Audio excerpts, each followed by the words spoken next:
Closed captioning is brought to you in part by Raven Reads. Unbox Indigenous voices. Subscribe today at ravenreads.org.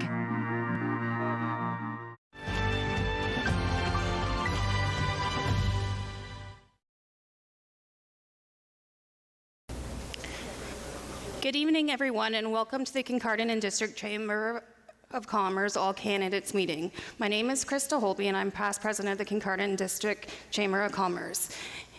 Unfortunately, Manny Paget, the president, could not be here, so on his behalf, I would like to open this meeting with the Chamber of Commerce Land Acknowledgement Statement. We acknowledge that Kincardine, the land we reside upon and do business in, is the land of the traditional territories of the Saugeen Ojibwe Nation. It is our current understanding that this land is made up of the communities including the Neheshimi and Saugeen First Nations, and formerly known as the land of the Chippewas of Saugeen and the Chippewas of Newash. This includes the Anishinaabeg, who are made up of the Ojibwe, Aldogan, and Potawatomi nations, also known as the Three Fires Confederate. Land acknowledgement is but one step of the important and necessary process of reconciliation with the Indigenous people of Canada. Thank you to our candidates for attending tonight's All Candidates meeting, those who submitted questions, and to everyone in the audience for showing support for the community by coming out tonight. Thank you as well to all volunteers who are helping with the running of this event.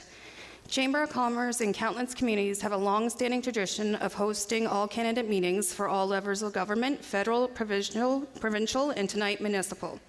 We are a nonpartisan organization that neither supports nor opposes any of the candidates sitting on tonight's panel. We host tonight's forum to provide the community where we all live and work with the opportunity to meet the candidates and to hear their views on important issues in the municipality. We encourage everyone who is eligible to get out and vote and have their say in how the community will be run. On behalf of the Chamber of Commerce, I hope you find this evening's information informative and assist you in deciding who you will cast your votes for. For those who aren't able to join this evening or wish to watch this forum again, tonight's All Candidate meetings is being filmed by Rogers TV and will be available for viewing within the next few days. Thank you.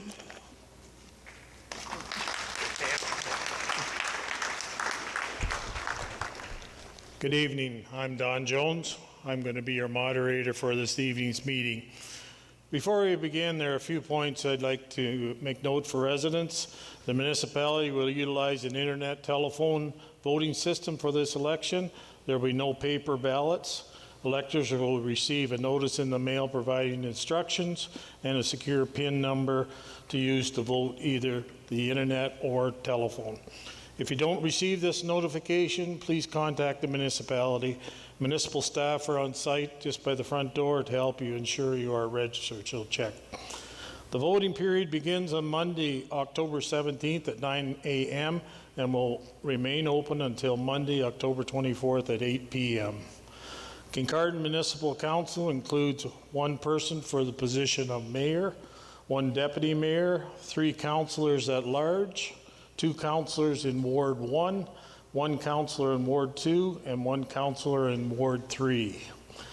In this election, 19 residents have registered to run for these 6 positions, all of which are joining us this evening.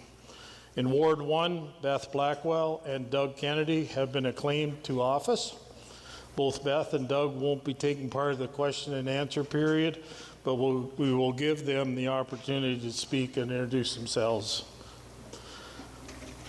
While not part of tonight's event, I want to acknowledge the residents running for trustee on the Grey Bruce Catholic District School Board, Lori DeCastra and Alan Kempert. The candidates competing for trustee positions on the Blue Water District School Board, Jan Johnstone and Ray Richards. Let me introduce the volunteers who are assisting us this evening. Joe Carter is operating the sound system. Matt Smith from Rogers TV is recording the event tonight. As you already met, Krista Holtby is our official timer, and she and Megan Fair will be asking the questions. Thanks to the municipal staff for setting up the room for this evening, and we'll see if we can get some more chairs. We've got standing room only. Several weeks ago, the Chamber requested that questions from the public be emailed to them in advance. Questions chosen for tonight's meeting are based on a number of times they were asked and the most frequent asked first. Questions could be directed to the entire panel or to a specific group, i.e. the mayors or councillors or candidates for a specific ward. After these candidates have answered the question, any other candidate who wishes to comment will be allowed the opportunity. Each candidate will be allowed up to 2 minutes to answer the question.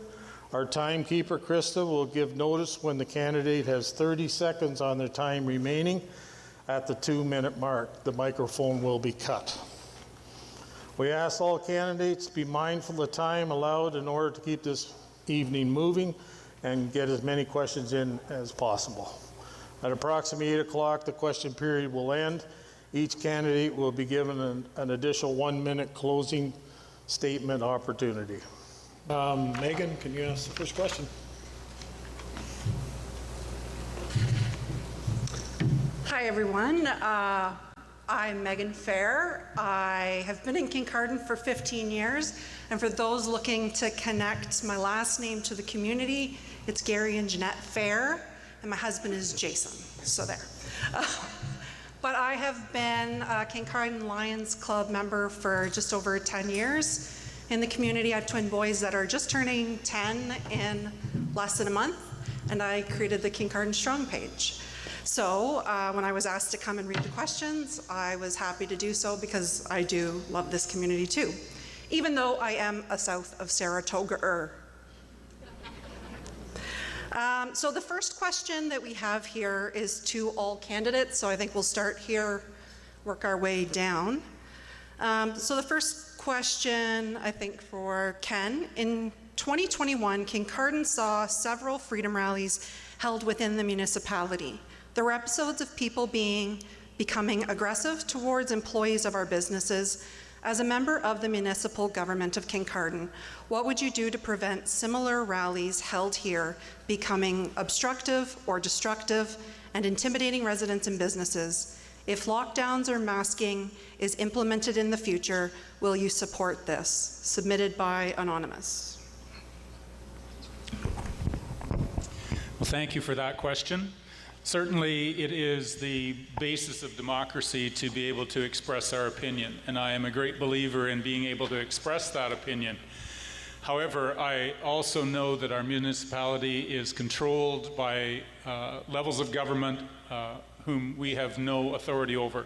So when provincial guidelines say that we need to do some particular things, I, as the mayor, would not be in a position to say, no, we are smarter than you, we need to follow your advice.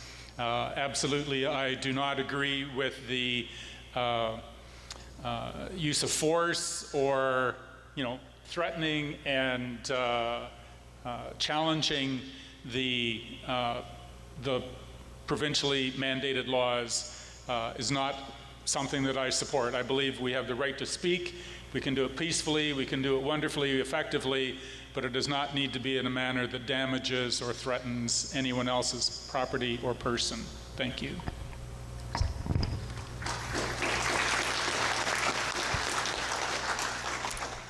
If you don't mind, for physical reasons, I'm not going to stand when I give my responses for the rest of the evening. I, like Ken, would say that part of the foundations of democracy is the right to peacefully protest. But I also want to say, too, that peacefully protest doesn't mean you get to obstruct others from enjoying their day as well. It's been a tough time. I mean, pandemic is really more than just a once in a lifetime. My parents were born in the mid-20s, and the previous pandemic was in the early 20s. So even they missed that before they died, although I think my dad would have found it fascinating. But it's important to sort of recognize that just because you read something, and now the information that comes at you fast and furious on social media, doesn't mean that you have to accept it all. One of the other important parts of being a citizen is to actually engage and inform yourself on these issues. And so when you see something on Twitter or Facebook and it's outrageous, sometimes it's just outrageous. So let it go.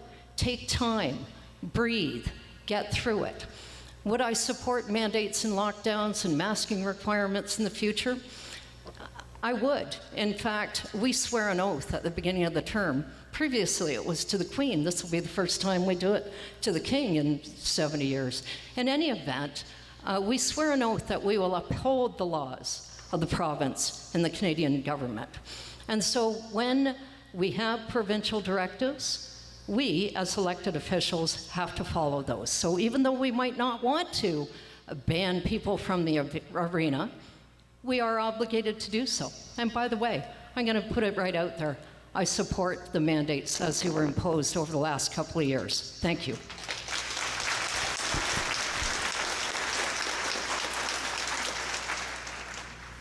We are a very diverse community with many different opinions. It is very important to respect each other's opinion and also let the others say their opinion, like let them express it and try to find a consensus or understanding, or just accepting that there is a difference of opinion.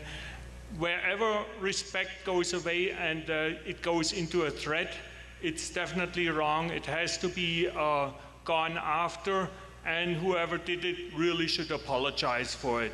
That's our Kincardine, that we respect each other.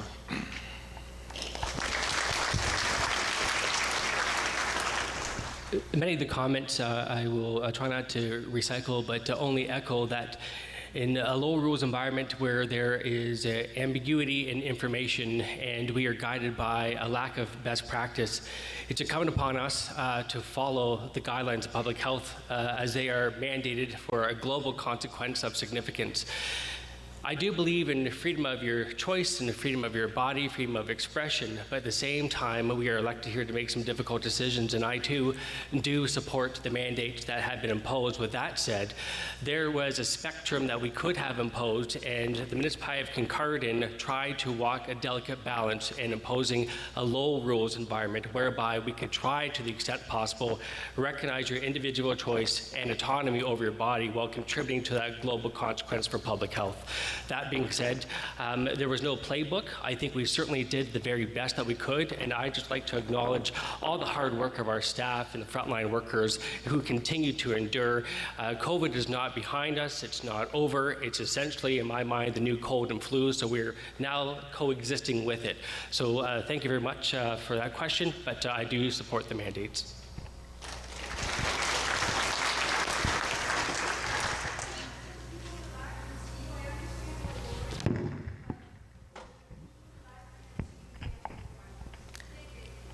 Thank you very much for that question, and what a unique set of times that we have come through to a certain extent.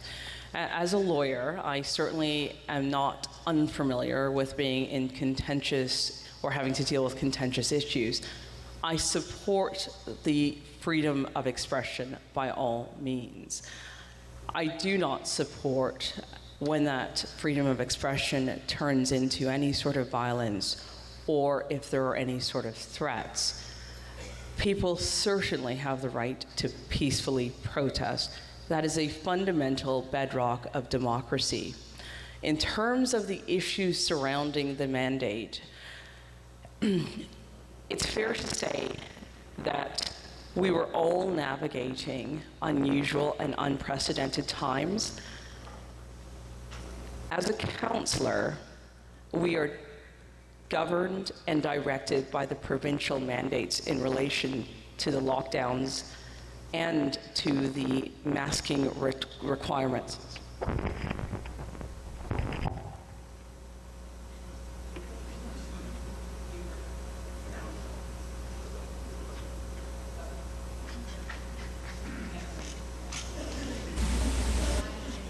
All the way.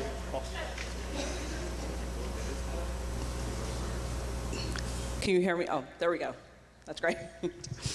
I thought perhaps somebody didn't like what I was saying.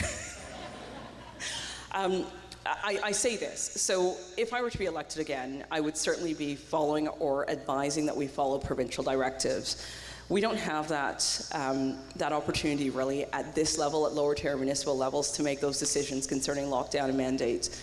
That certainly came from the provincial guidance, and that would be to protect the municipality and not open ourselves up that would be my guidance, and my directive would be we follow what we are being advised to do. In terms of my own personal view, I do believe everyone has the right to choose, and I respect that. I personally thought, based upon the evidence that was shown, that vaccinations worked, masking worked, but equally, I respected the views of others who took a different approach to that. Thank you very much.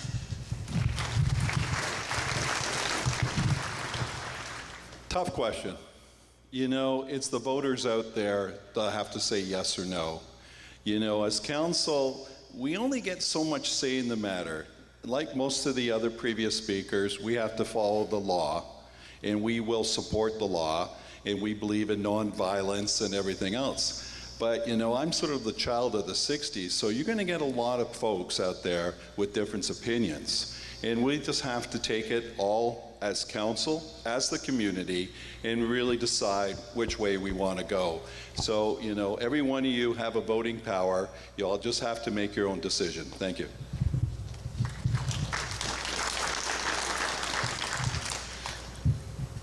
Yes, it is a very tough question. Freedom was never meant to be a one-sided conversation. And I'll tell you why I feel that way, because I am a veteran of the Canadian Armed Forces, and I served and protected Canadians. And so I feel it's very important for me, myself, to stand up for what I believe to be truth and the rights for all Canadians. Thank you.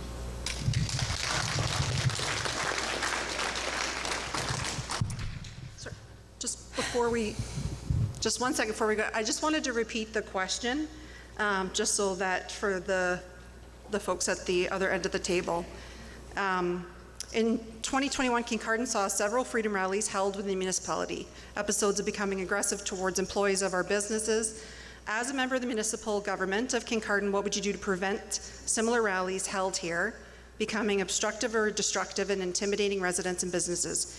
If lockdowns or masking is implemented in the future, will you support this? Sorry, we just got a request to read it again because it's like broken telephone tag as you move down the line. Good evening. It is really a very tough decision, and we've come through the last 2 years. It's been really rough for everybody. I believe everybody should have their right to choose as to what they do. As the municipal government being the lowest rung on the government, we, as the municipality, have to do what we're told to do by the upper levels. I also believe the rallies, you have a right to do the rallies. You have a right to tell everybody what your opinion is, but you also have to listen to what other people's opinions are too, because we all have different opinions. And I really do believe that we need to do unto others as we would have them do unto us. And if we're in a rally, we do it peaceably, you don't obstruct other people's businesses, and we try and work through things. Thanks.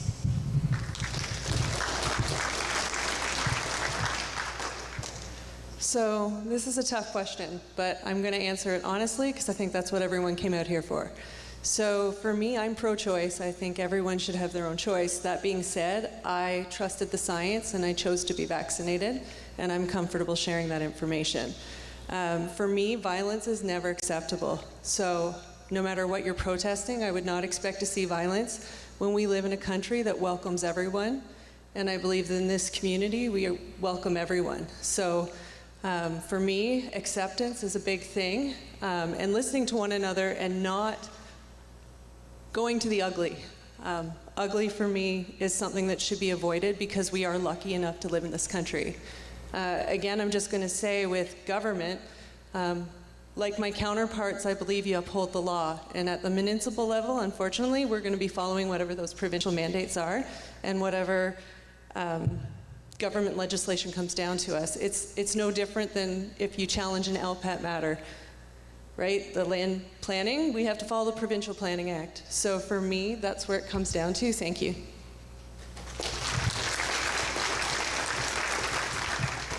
Yeah, simply I'd just say I support the rule of law. That includes the Charter, the Bill of Rights, to support the rights of people to protest peacefully. I'm against violence, and I think the town did a pretty good job in very difficult circumstances.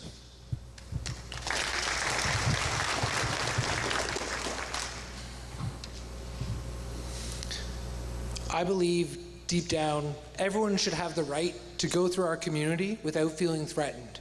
They should feel safe walking the streets and shopping downtown. And if something extends to that and presses up against that, then we need to re-examine ourselves as a community and make sure that we're talking about things instead of escalating to violence. On the issue of vaccines, I'm perfectly comfortable letting you know where I stand. Everyone ultimately can make their own decision, but I personally believe that if you are able to get vaccinated, you are doing the single greatest service to any of your fellow community members. My name is Roy Cavanaugh. Thank you very much.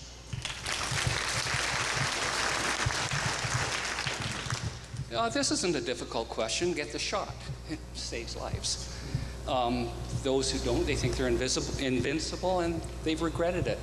As far as for a bunch of, if an army of knuckleheads comes to town raising Cain and causing problems, then I expect the police to do their job and charge the people for being knuckleheads. Thank you.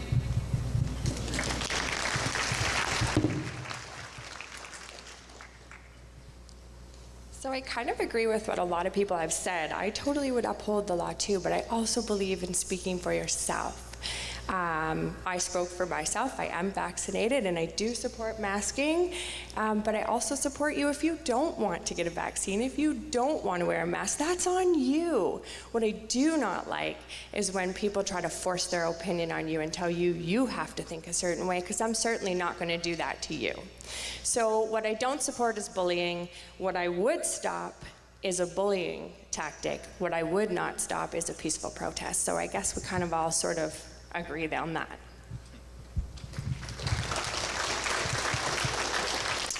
Yeah, there's a lot of different opinions out there, right? We all have one.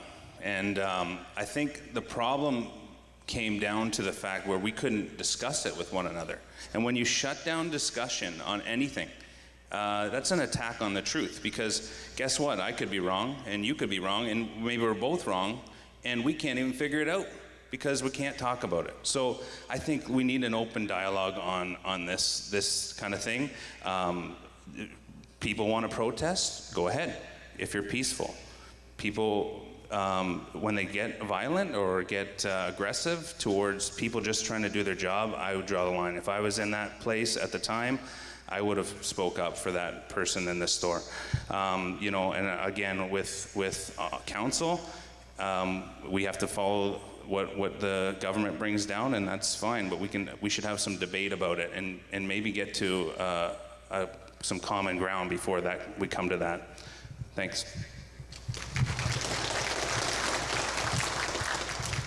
From my perspective, the province sets the boundaries for the municipality and limits on their authorities and responsibilities, especially in the area of public health. So from my perspective, I don't see it really as a choice. In this case, the province is king. Now, if you were asked what I was doing as a member of council, if the right that everybody should have to peaceful protest starts to go beyond that, I'd be looking to get law enforcement involved.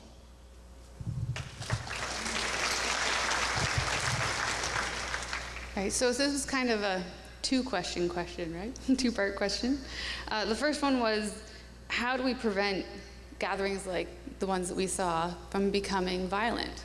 And the easy answer for that would be, we ensure that the right people are on deck to deal with it if it does become violent. We would hope that in our community we can assume that, or well, we can't assume because we know what happened. We'd hope that in the future it wouldn't happen that way again and that it would stay peaceful. But just in case it doesn't, we need to make sure the right people are there to stop anything from getting out of hand. The second question was, if the mandates were reintroduced, would you support them?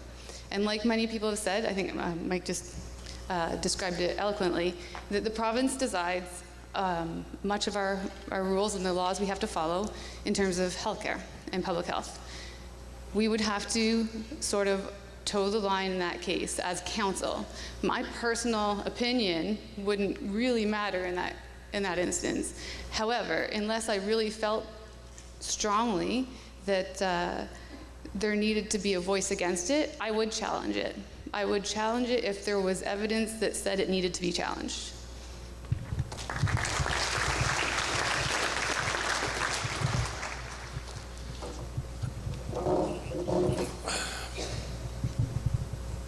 This is interesting, but it's a very divisive question, I find. And I find that extremes do nothing but divide us. And we're living in times where that's all we see around us is division. I mean, even within our own municipality, we have 3 wards, and I already, just in the discussions I've had, see that there's contention between them. But the one thing we need is not division, it's unity at this point in time. I want to represent all of Kincardine, all of the municipality, from one end to the other, and I want to make sure that the least voice in the farthest corner can be heard.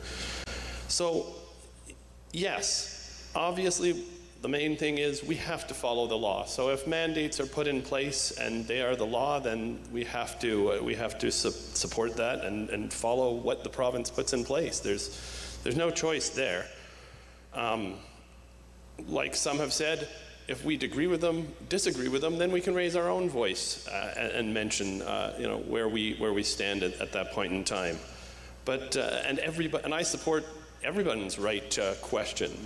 That's one of the most fundamental aspects of democracy, is having the ability to question your government and question the people that are representing you about what they're doing on your behalf and with your money and your taxes. So yeah, but again, that protest and that discussion has to be civilized. And yeah, so as others have said, if things get out of hand, then yes, we should make sure that the right bodies like the OPP and whatnot are aware of what's going on and are in place to take care of it. And getting back to, I guess, the second part, yeah, if we have mandates, we'll do what we can to follow what the law is stated by the province.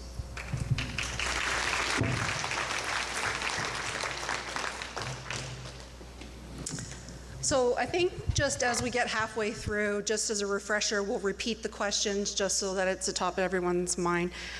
So this question is for first-time candidates. So how are you uniquely qualified to fill the role of mayor or councillor?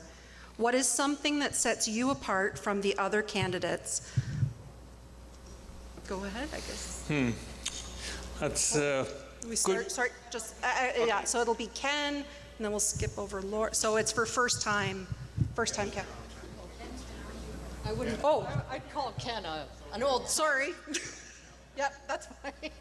I didn't know. Ken's an old timer. I'm just saying.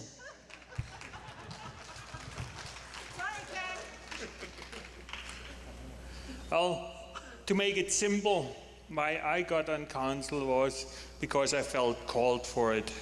Wasn't my choice, wasn't my vision before. The reason was basically health. Was one of our friends that was denied to come to the Davidson Center, and that person said it was needed for her health to get the exercise of swimming.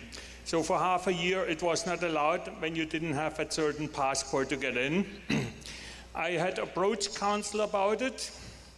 I tried to give them a solution, like you could, you have masks, you have social distancing, you could distance by days, certain days could be dedicated for everybody. Council didn't want to respond to it, so that's my decision. Okay, then I'll run for council.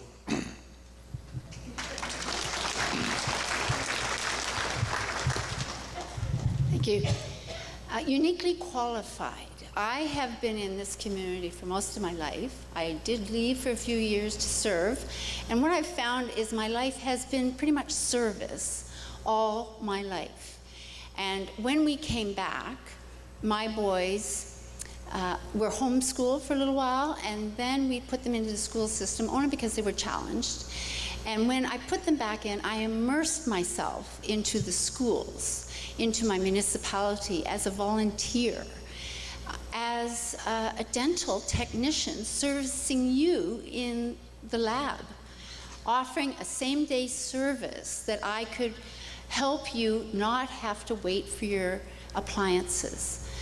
So I feel over the 20 years, I have invested in this community, Ward 2, with environmental education for our children.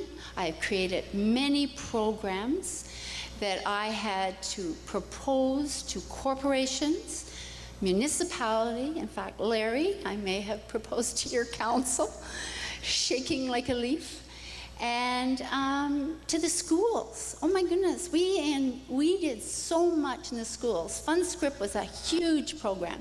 We put $200,000 in that school, all those schools in Kincardine. It's an amazing program, and it is still running. I am qualified for this job, let me tell you. Thank you.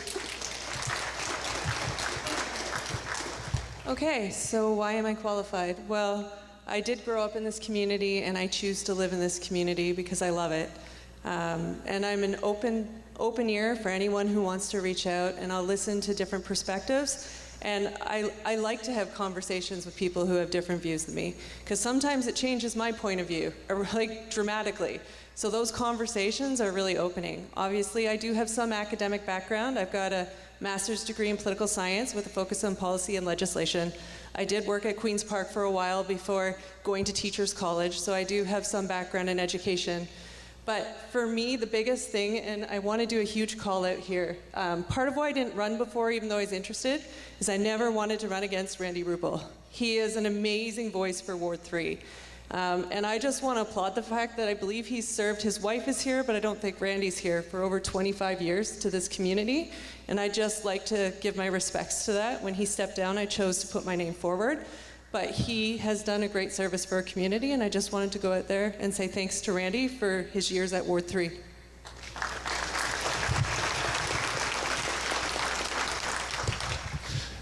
And Amanda, thanks. You remind me. I love it here too. I have a son. Well, we've been coming here our whole lives, and we love it here.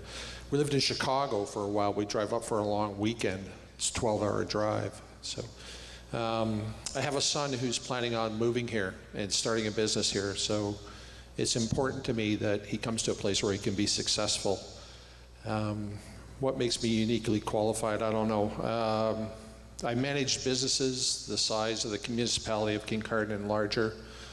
I was fortunate enough to work for a company that invested me in leadership skills, and I was trained on how to work with people.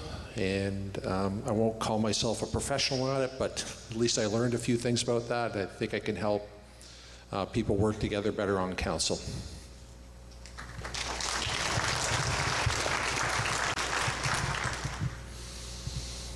Why am I uniquely situated? Well, I'm a product of something the municipality has done right. I came here as my wife was recruited as part of the physician recruitment program in 2018, and when she opened her practice, we started signing up patients that hadn't had a physician in the area for years. To date, coming out of the pandemic, we're now at 1,300 patients, and I can see a way that we can bring in more physicians and build our community to get more people the doctors that they need. Working with the school through the Home and School program, I can see that there are 7, 8, 9 kindergarten classes that are booming here, and we are in the process of developing a new school.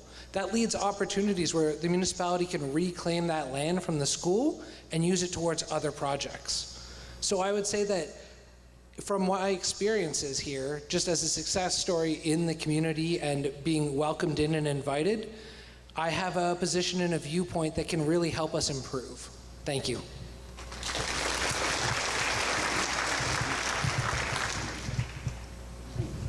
Well, there's really nothing that makes me uniquely qualified.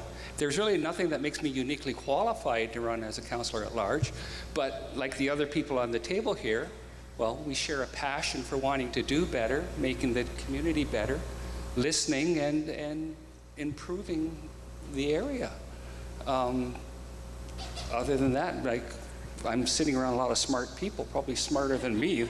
So qualifications, my perspective is I've just been working a lot and I have some work experience, but again, we all share the same passion.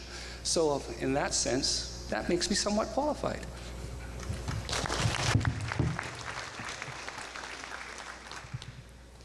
Okay, so I feel like I might be getting a little bit better at this, a little bit more comfortable. Why am I a good choice? I'm a good choice, first of all, because I have family that goes back forever from here. I grew up with entrepreneurial parents that had a business here and had to relocate to another community. There's lots of reasons for that, just take over 2 minutes. I spent a good part of 10 years just listening to a lot of people in our community. Like I said, I talked to the back of people's heads, but we had a lot of really good conversations about what things should be like downtown. How can we recruit more medical people? And it doesn't have to just be doctors. We can really focus on nurse practitioners as well. There are so many things that we can do for this community, and it would take way more than 2 minutes to get it all out. I just hope that people will reach out. We do have a great website, glover2022.com. It has a lot of our platform on it. We didn't agree on everything, but we did collaborate and make a nice page. Let's talk about recreation. We need to do better. Let's talk about tree canopy. We need to do better. Let's talk about decorum. We need to do better. I've been doing this for 4 years right beside Jerry, so that's why I'm here, and that's what makes me uniquely qualified. I kind of already know things.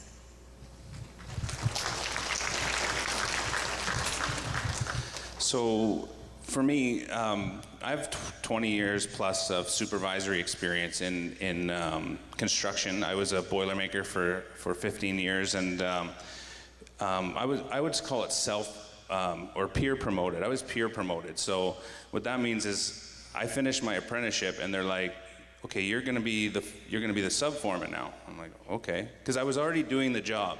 So I was already helping the foreman out, so I become the sub foreman. And then when the next opportunity, people came to me and said, "Hey, we want you to be the foreman on the next one," because I had a way of taking a diverse group of people and accomplishing a purpose. And really strong work ethic. I'm a strong leader, so I took those opportunities and ran with them, and we were very successful. So also I've been a firefighter in the municipality for the last 16 years, and you learn to be, nothing phases you anymore. It's like, okay, yeah, let's go. Okay, it's time to go. And what most people are running the other way, we're running in. So I would say calm under pressure and able to work with diverse people to get a job done.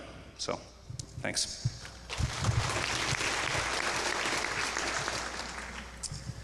I'm sure there's a lot of different opinions of people in the room about the major employer that exists in our municipality, but I think that one thing most people should be able to realize is that up there effectively is all the components of a municipality in a small area. There are roads, there are water services, there are sewage services, stormwater services, projects are conducted, the place needs to be operated safely. And I have, over the course of 3 decades, was fortunate to go from somebody with a chemistry degree, work my way through the organization, and ultimately get into a fairly elevated position in operations. So a lot of what goes on in our municipality in terms of the laws that it's expected to operate under, standards that people expect, internal and external stakeholders, whether they're regulators like the CNSC, the Ministry of the Environment. Everything I've learned over the last 30 years, you can change many of the names and the specifics, but the general principles are transferable over. The other thing that would make me unique is that I have no history in politics whatsoever. I've never been involved in anything in the municipality to that level. So I'm bringing essentially a private sector perspective over to provide a fresh look and a different perspective on things in the public sector.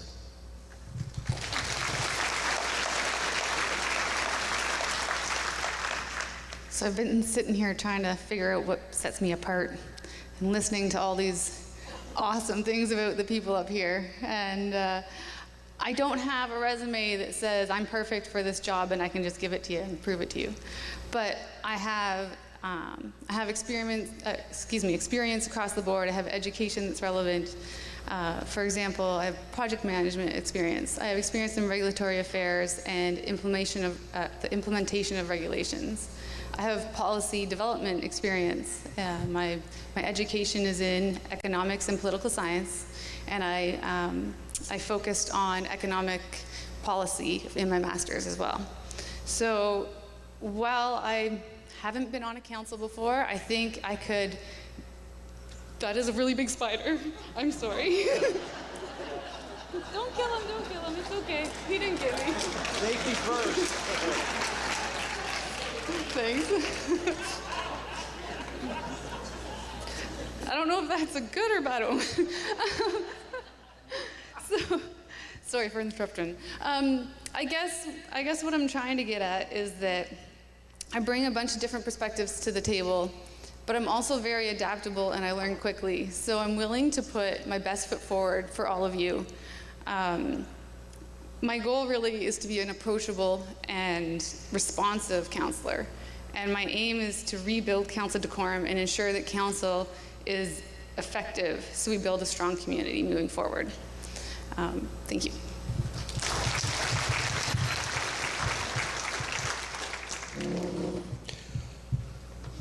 What's unique about me? That's a hard one, and there's not, like I think many people here said, we all share a lot of commonalities. What I would say I bring is I've had many years working as an engineer, and that's basically a professional problem solver. And what I've done is I've become adept at looking at needs, understanding the issues and requirements, and developing solutions. And so that's what I bring to the table for this. And second to that, I guess, is I bring no political whatsoever to this position. I've never served or been involved in any political parties, and but I can say that my best memories have been of areas where I've worked as volunteers, and so I just want to do the best for this community, and that's what I bring to the table.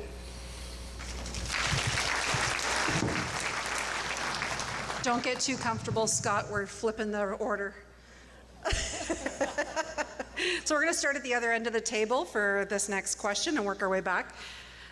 So the question is, what are your thoughts on development and infill projects? And what are your thoughts on the proposed tree bylaw and how it will affect development? Do you want her to repeat that? Can you repeat that, Megan? Oh, sorry. What are your thoughts on development and infill projects? And what are your thoughts on the proposed tree bylaw and how it will affect development? I must confess that I am ignorant of the tree bylaw, so I can't really comment on that. I believe the earlier part mentioned the deep, was that the dig? Your thoughts on development and infill projects. Oh, I'm sorry. I don't think I have anything to say on that then. Infill projects. I will admit as well that I'm not well versed on this topic. I think sustainable economic development in town is actually one of my personal priorities. I am familiar with the concept of infilling projects rather than sprawling. However, I'd prefer to actually do a little bit more research and get back to anyone who really wants to hear my answer on that. And I'm more than happy to discuss it in person or respond to an email.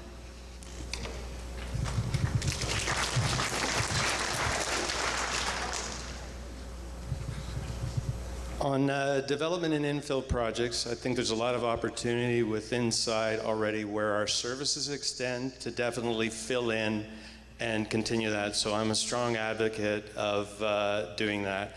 I think that one of the benefits financially is it'll basically put a greater tax base inside and will help us all financially. As far as the tree bylaw goes, I consider like two factors in here. I'm an advocate for a tree bylaw for two reasons. One would be property standards and the other would be environment. Essentially, there are already property standards bylaws that dictates what neighbors can do in terms of keeping their places neat and tidy. And so, indiscriminate cutting to me falls into that category. There's also a consideration that needs to be made for its effect on the environment. I worked in environment management for over 10 years at site, so my philosophy on the environment is kind of based on the principle of maintaining the population healthy, not necessarily each and every individual, and that would apply to trees as well. I don't see any need to clear cut. I think there's ways that it can be done judiciously that will benefit all of us, right from developers all the way until ultimately people who are going to buy the homes in these areas. Thanks.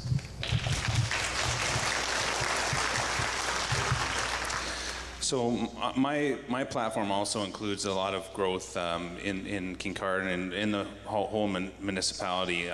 We want to see development. We want to see some more retailers come to town, but also maintain what we have in our downtown core. And I think it's possible to do both. And I really think that you look at affordable housing. That's a big issue for people. We need housing here. Well, supply and demand. If we have more housing becomes more affordable. If we build more multi-units and give affordable housing that way, I see that as maybe an answer. But I'm promoting growth in the town and in the other villages in the municipality. As far as the tree bylaw goes, I haven't read up on the proposed bylaw, but I'll say this, that sometimes a tree, the best thing you can do for a tree is to cut it down. Sometimes the best thing you can do is to plant 5 other places, right? Can we cut down trees that are dead, that are gonna fall on houses? Probably that's okay, right? If it's in the way of building and continuing what our growth plan is, then we'll need to remove them. But that said, our number one source of oxygen in the world is actually through the sea life and algae. So, we're not talking too much about that right now. But I think we're ultra focused on trees as, we can't cut a tree down because of oxygen. But there's actually other places we get oxygen in the atmosphere. Okay, thanks.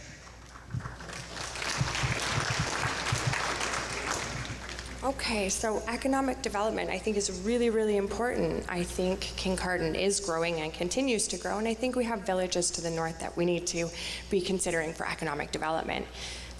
With economic development is going to bring us more people, like Jeff just said, to the community, which helps with our tax base. I live in a house with my parents. They live in the basement. We totally support and know that we need housing in this area, and attainable housing for that, for everyone. In the tree bylaw, I talked with a contractor yesterday. He builds homes. I understand that to achieve attainable housing, we might have to take down a couple of trees, but as council, we can definitely support our bylaws and enforce them, and we could even increase our bylaws. We just have to sit around the table and discuss what's best. When I say sit around the table, I look down here and I look down here and I see a table of pretty much you guys could pick any one of us, it seems like, to work with each other, and we'd probably come out with some pretty good policies that are pretty respectful for everyone. One thing I can say that I don't support is I do not support you telling me that I can't cut a tree down on my property, because chances are I've probably already planted 10 times what I've cut down. So I also think we have a lot of green space, parks that are not maintained, that do not have playground equipment on it, and I think that would be a great place for us to try planting trees as a municipality, start our own canopy program.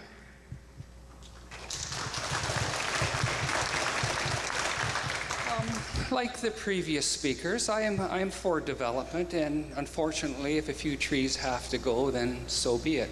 If it's a good developer, a good development, then hopefully some trees will be planted in their stead.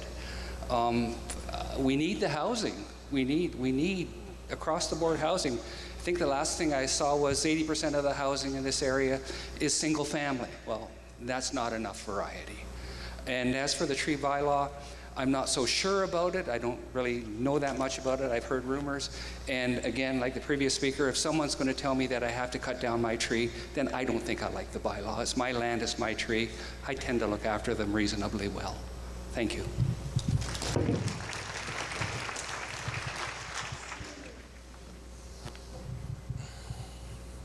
Kincardine is home to many beaches, parks, trails, and amazing recreational facilities. Is there anyone here from pickleball? Do I have a hand up? I got some emails tonight. Shout out to you guys. Yeah, you really made an effort to get your voices heard. Well done. I love the environment here. I love the nature here, and I love the fact that you can do so many different things. On the flip side, as my colleague said, 80% of the municipality is currently single-family homes. And we have a median income in the municipality of Kincardine that's 17% higher than the Canadian average. Unfortunately, that's not across the board. There's a very distinct gap between the haves and the have-nots in our community, and I fear that's only growing higher. My hope is that with infill projects where we can, as a municipality, reclaim land that is no longer being used, for example, as I mentioned earlier, when the new super school is completed, we will now have 2 or 3 other units of land that are already serviced in the community that are available for projects. And having that land and having plans ready to go so that when the upper council or the Bruce County Council comes to with funding and says, hey, we would like to do something, we can say, oh, pick us. We have something ready to go here. We've thought it out, we're planned, and we're ready to build for our future. Thank you very much.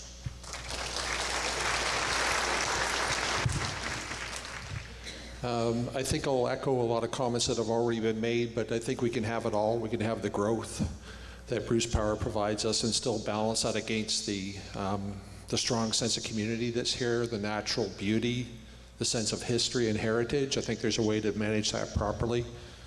In terms of the tree discussion, we own 2 properties in Inverhuron and they're well treed. I love trees, but I don't think I should tell my neighbor what he has to do with his trees.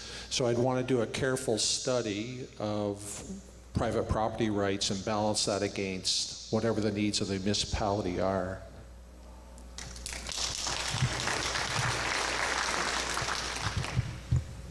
So this is kind of a tough question because I think it bleeds into a number of different areas. We've gone from the tree bylaw into attainable housing, which I think is a really important thing that we have to consider.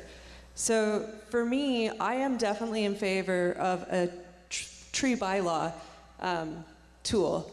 And because I think our natural heritage is important, especially when we look at clear cutting practices.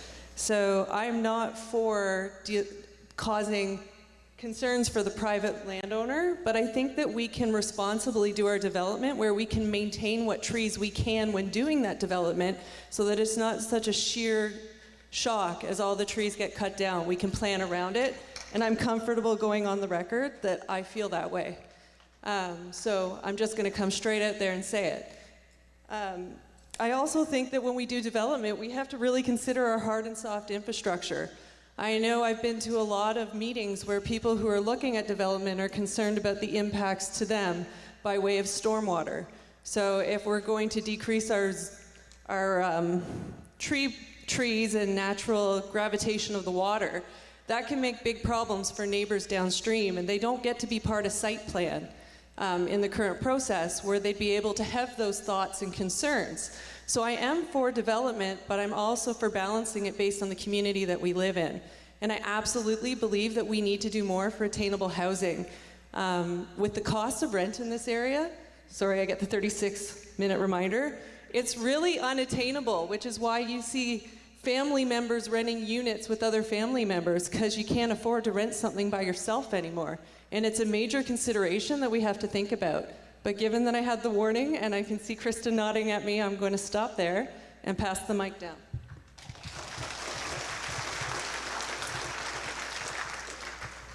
Okay, so I'm definitely in favor of development within the community. We do need to develop all forms of housing, both attainable and single homes. As far as the tree bylaw, nobody else should be able to dictate what I do with trees on my property, period. But I do also believe that if the developers do take down trees, in that bylaw we can put in that they need to plant 3 trees for every 1 tree they take down. And maybe it won't necessarily be in that specific community where they're developing, but maybe it can be in our parks. Maybe we can do apple trees and pear trees and expand on that sustainable environment.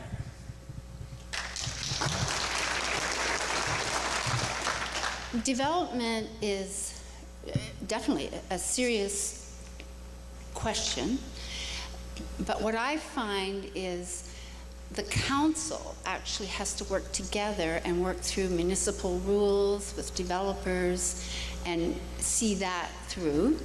And with the tree bylaw, Mike and I actually got involved in that, and we were part of the survey and gave our feedback, because Mike actually has a team, and he's on the Penetanga Watershed Group and has planted phenomenal number of trees in our communities, the rural community and cottage community. And so we are helping manage the trees in the rural by having trees planted to protect the Penetanga. Thank you. Thank you. You answered it well, considering that we are facing this day after day in council right now. Development, I am in favor of development, but good development.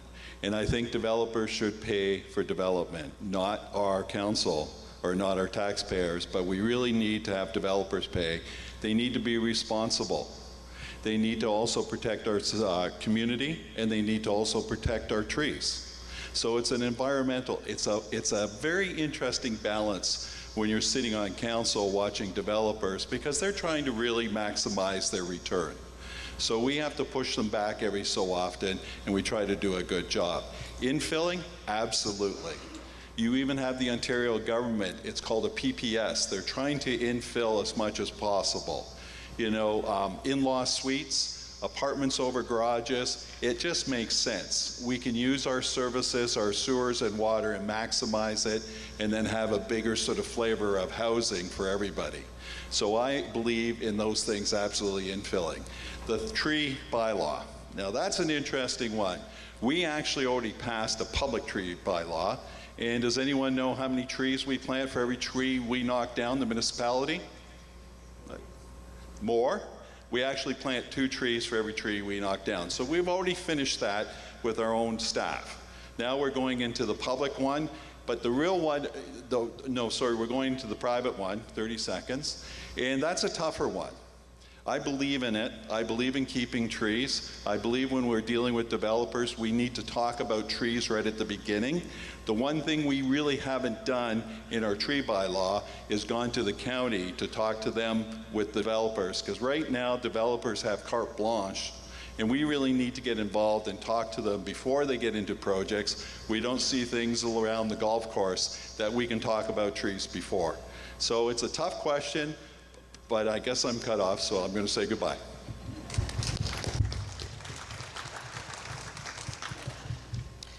It's a good question. It clearly has been something that has come to the discussion table recently, as Bill has just said. In relation to development, Kincardine is growing, and it looks to be a place that will continue to grow. I believe in development. I think that's important. I think development needs to be considered. I think it needs to be well placed. But I do believe that as a municipality, we need development. I feel very similarly in relation to the infill.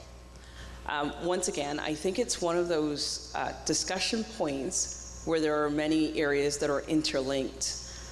So whilst development is something I support, I'm far more hesitant when we look at things like the clear cutting which has occurred. And once again, when we go into the issue concerning tree bylaws, it's quite right that there is a public tree bylaw And that deals with a lot of issues that perhaps isn't as contentious. Taking down trees in public spaces when they're dead, when they pose a hazard. That is something certainly I support. And the importance of having these bylaws is that they provide clear direction and clear guidance. That, what we look at in terms of the private tree bylaw, does become potentially problematic. And I think there needs to be a distinction made when we're looking at developments and that the issues of clear cutting versus an individual and their own back garden. And that really is the point where I say it's so important as residents that you engage in these surveys and consultations, because when you're electing a councillor, what you really want is someone who's going to come out, listen to you, and be your voice. I can see my time's cut off. I could go on longer, but I'll pass it to Jerry. Thank you. So this has been quite a contentious topic of months. The municipality of Kincardine has historically been, for probably about the last 12 years, been behind the times in terms of economic development and growth, specifically serviceable land.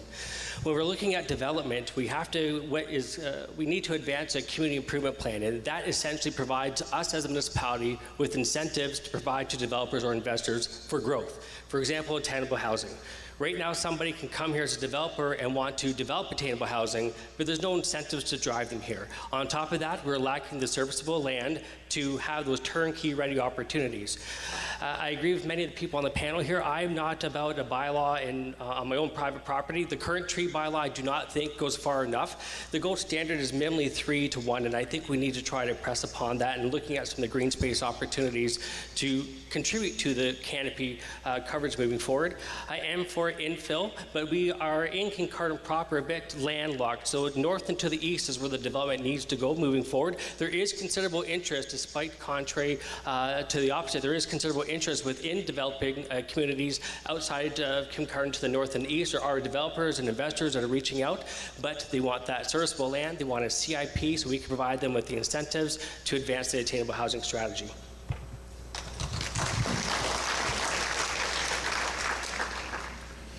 Trees are important to me.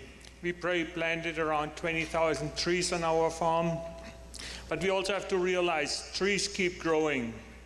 They need thinning, they'll need harvesting if you have a forest, unless it's a park.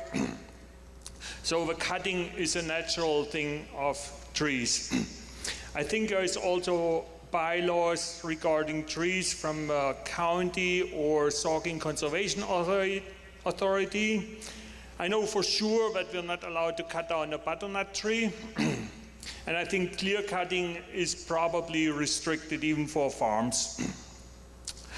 I'm very careful with the tree cutting bylaw directly because it affects such a wide area in Kincardine, and we want to be able to continue to make firewood too. But I think we could maybe tie to development. If I understand right, the big issue came with the developer that clear-cut a large area, which is typical for developers. And I think as council, we could maybe make conditions for new development specifically or something. That would make more sense to me. Developments in general, I think we should support, because if there is no development in Kincardine, Kincardine stops growing and stays still, which is not good.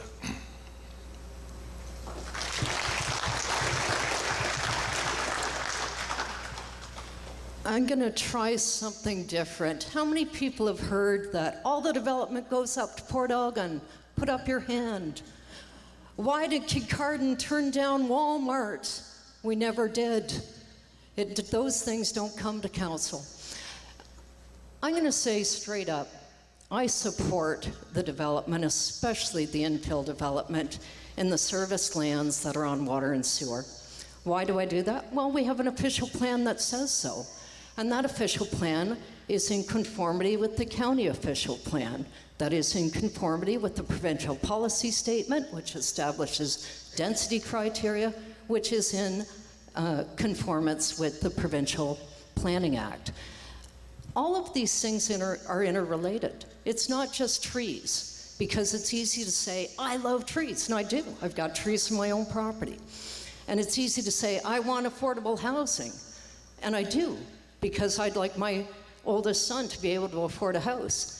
And it's easy to say, I don't like having businesses shut down on Monday and Tuesday because they don't have staff, because I do like to go out for a lunch on a Monday. But it's all interconnected. If you don't have places for young employees to live, or lower income, I'm just going to say minimum wage type employees to live, then they have to live in further out and further out, further out. And with gas prices high, it becomes more expensive for them to come in and work that job as a waitress. I'm going to way go over the 30 seconds, Krista. But you have to really appreciate that there's a balance. And the discussion has to happen at the council table. It's not a yes or a no. It's not a binary decision. Do I like the tree bylaw? Actually, I kind of do the way it's written. It's not that bad. Do I think there's a little too much restriction on private landowners? I have lots in my subdivision, a couple of them still left, that are still in tree and bush. And I'm sure when they get sold and a house goes up, that tree and bush will disappear. Is it legal? It is. Is it unfortunate? Sure. Will more trees be planted for everyone taken down? Absolutely.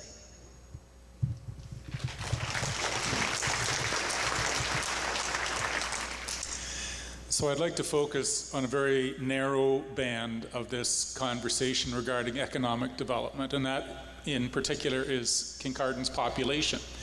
Kincardines population is a little bit like a teenage boy. Too old to be treated as a child, but not quite old enough to have the responsibilities of a man. We're stuck in that awkward size of a municipality.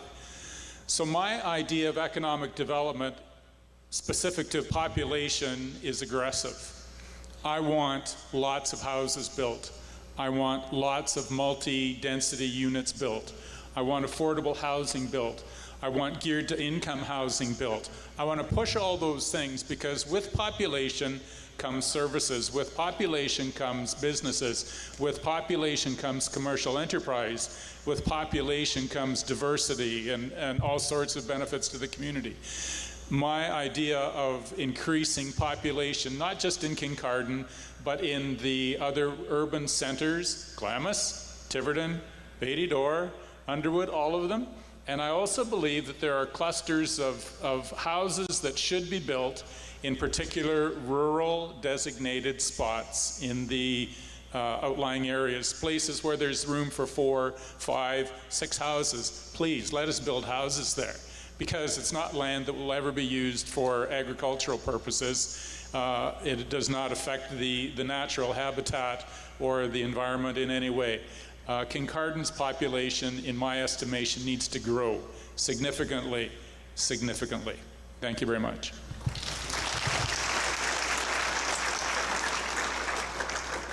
Thank you, Ken. I feel like I'm repeating myself a little bit, but as some of you just touched on it, so the next question, the municipality of Kincardine has a need for a diverse range of housing now and in the future. If elected, how would you support the Housing Action Plan and the housing development improvements?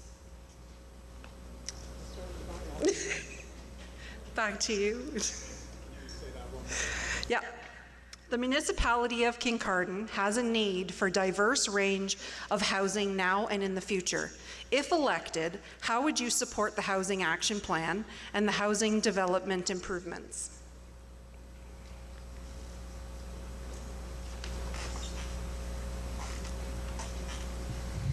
I suppose the one area that I did not touch on in my little conversation is about the collaboration that we need to use.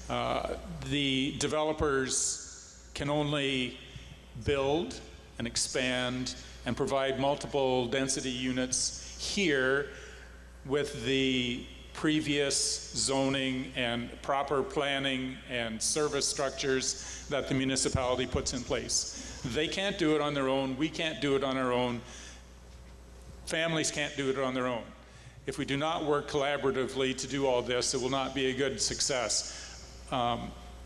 in a council, we need to think innovatively. We need to think creatively. We need to allow councillors and staff to come with ideas and not worry about having their personalities attacked, but rather let's discuss the ideas. Let's see how creative we can be in this. There's lots of best practices and ideas out there that we can utilize.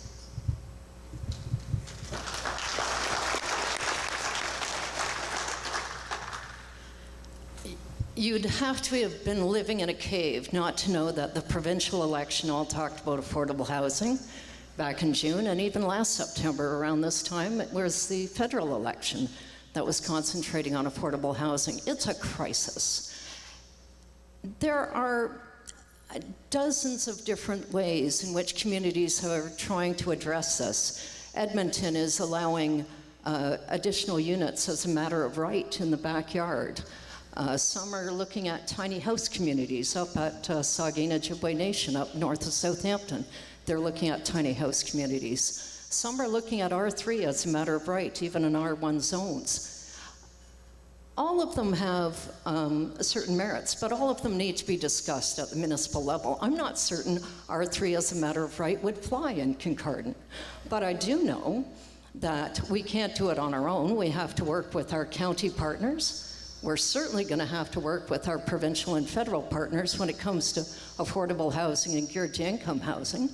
Our county partners with respect to long-term care as people age out of their existing homes and move into those assisted living facilities. We've seen those grow in areas south of us like Goderich. But it's not that there's one solution that fits it. It's going to be a myriad of little solutions. The thing we can do best as a municipality is build the infrastructure that is ready for growth. And if I'm proud of one thing, these last 4 years we've done a lot of infrastructure works. We have lands at 9 and 21 that are ready to go. We have the lands behind No Frills ready to go. We have the lands north of town ready to go. So we're well situated to take advantage of it, and all we need to do is have the discussion and come up with a made-in Kincardine solution that services both Tiverton, as Ken had said, and Kincardine. So thank you.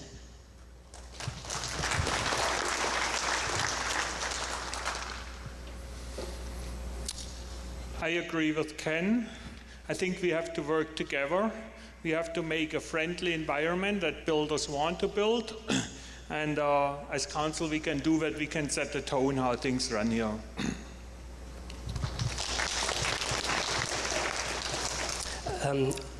As a municipality, we certainly can't do this alone. We need to diversify and have a blinders-off approach and look at public-private partnerships, specifically looking to advance the attainable housing strategy. For instance, there's a company called Indwell. Some of you may be familiar with them. They do a lot of great work in the urban centers all across Canada. What they do, they come in, they try to size up your local need, and you're on the hook for about 5 or 10% of the total cost. They manage it for you. They create a community hub with programs and services, and after 20 years or a defined period of time, they recoup their investment, they turn the building over to make some profit. So we have to have a blinders-off approach to attainable housing. We can't do it all. We have to look at public-private partnerships, and also germane to that is advancing a community improvement plan that has an umbrella over the whole municipality, just not Kincardine proper.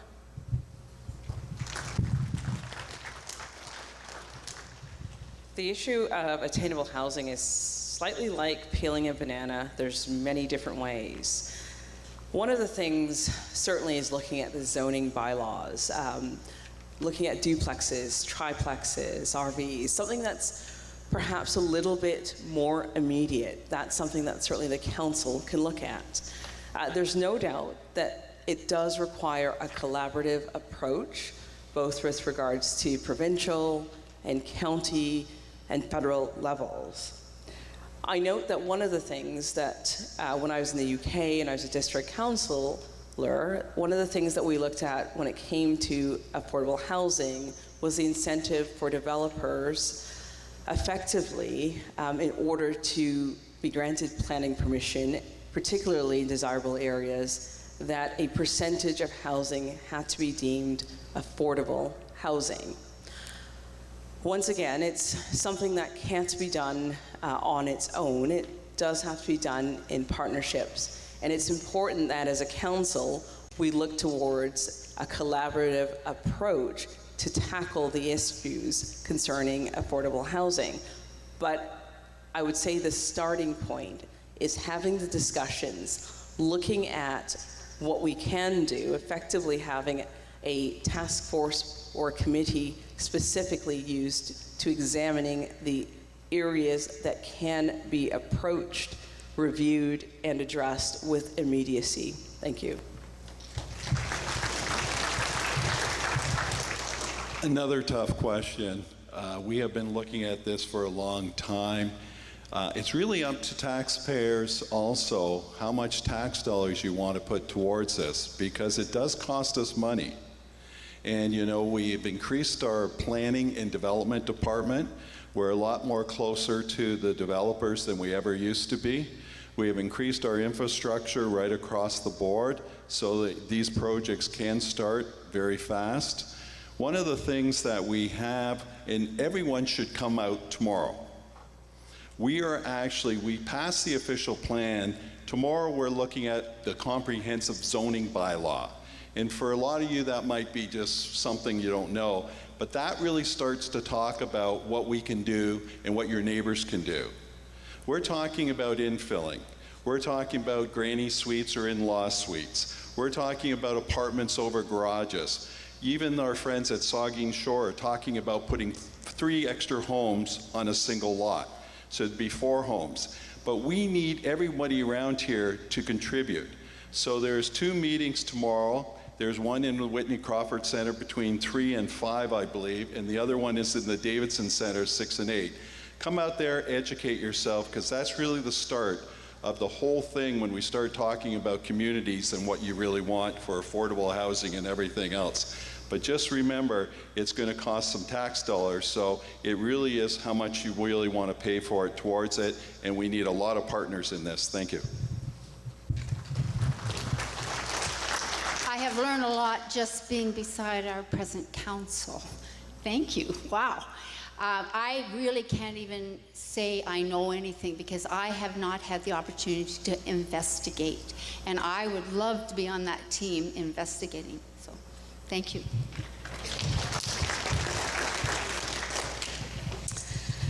Well, it is definitely a contentious issue in town, and I do know we need more affordable housing. We need to decrease that barrier between the upper and lower. But I also know that it's not just the municipality's decision to do, that we can just say, yeah, go ahead and do that. No, we have to work in cooperation with the county and the province and the federal government. But it's also an issue that's countrywide. So I'm hoping in the near future that some of that money will start to trickle down and help us to create some of that hope that we can get some things done.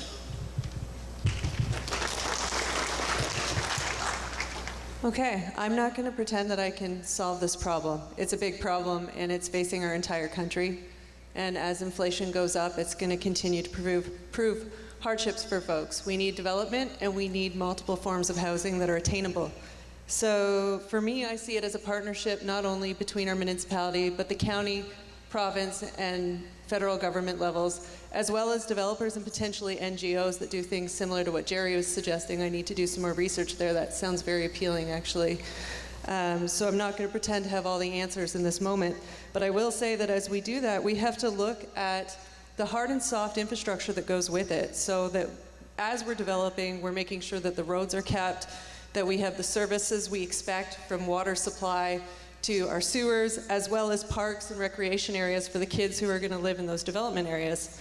And that they fit in with our community as best we can while maximizing on our space. I've heard a lot of talk about rural development, but if you look at Tiverton, we don't have a grocery store. We do have Quick K, which is exceptionally expensive, but I love you, Quick K. You come through for me in every way out.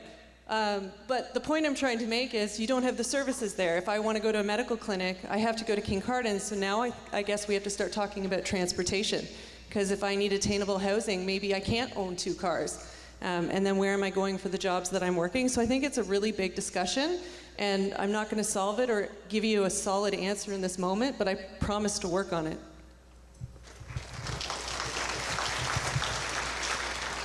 I don't have the benefit of the knowledge of some of the people that are already on council and understand all the issues to that depth, but I would say it seems to me that we're behind relative to other communities that are around us, and I'm committed to fixing that.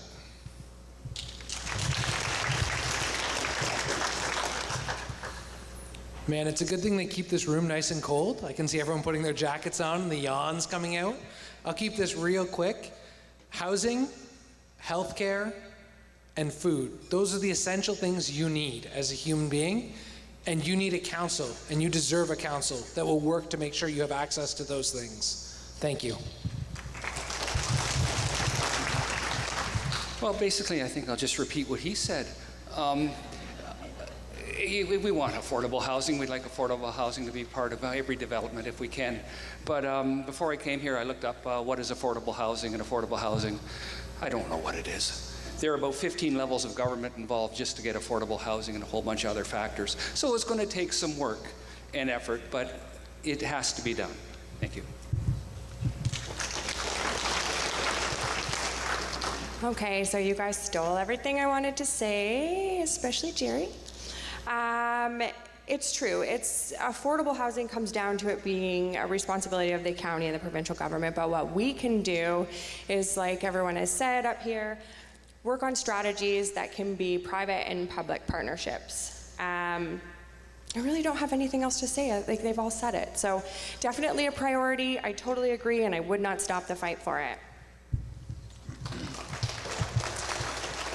Yeah, I'll agree that this is a big topic. Everyone's that I've talked to has brought this up. We need affordable housing, but we also need affordable retail, because that will, if you can buy things at a decent price in this town, you won't be driving down the road to another town and spending your money there. So we can keep our tax dollars in this municipality and also maybe alleviate some of the financial burdens to be able to afford the housing here. So this is a multifaceted question, and so it's going to take a multifaceted solution. So, and I'd like to say that I have definitely learned some things from some of the senior people down the row there, and I'm definitely excited to continue this conversation and work with some of these people to help solve this problem. Thanks. Megan, I feel the need to have you repeat the question because I get lost as it goes down. Okay. The municipality of Kincardine has a need for a diverse range of housing now and in the future. If elected, how would you support the Housing Action Plan and the housing development improvements? Thanks. I think I'm going to have to do a little more reading when I get home tonight, but as far as my understanding, that the municipality does not actually have a current housing action plan. My understanding is that they've funded a couple of University of Waterloo student groups to come up with a community improvement plan in the area of housing, and they're about to embark toward a housing action plan by having a professional get involved. Some of the things I would do as a member of council is to make sure that whoever the professional is that does this work looks at all the options that are available to the municipality in order to promote the development of attainable and affordable housing wherever it is within the municipality. Well, let me get my train of thought back in here. Oh, that includes a couple of things. If you think about the developments, for me, I'm on the outside right now, I'm not on the inside. I don't completely understand what's causing developers not to move forward on those things.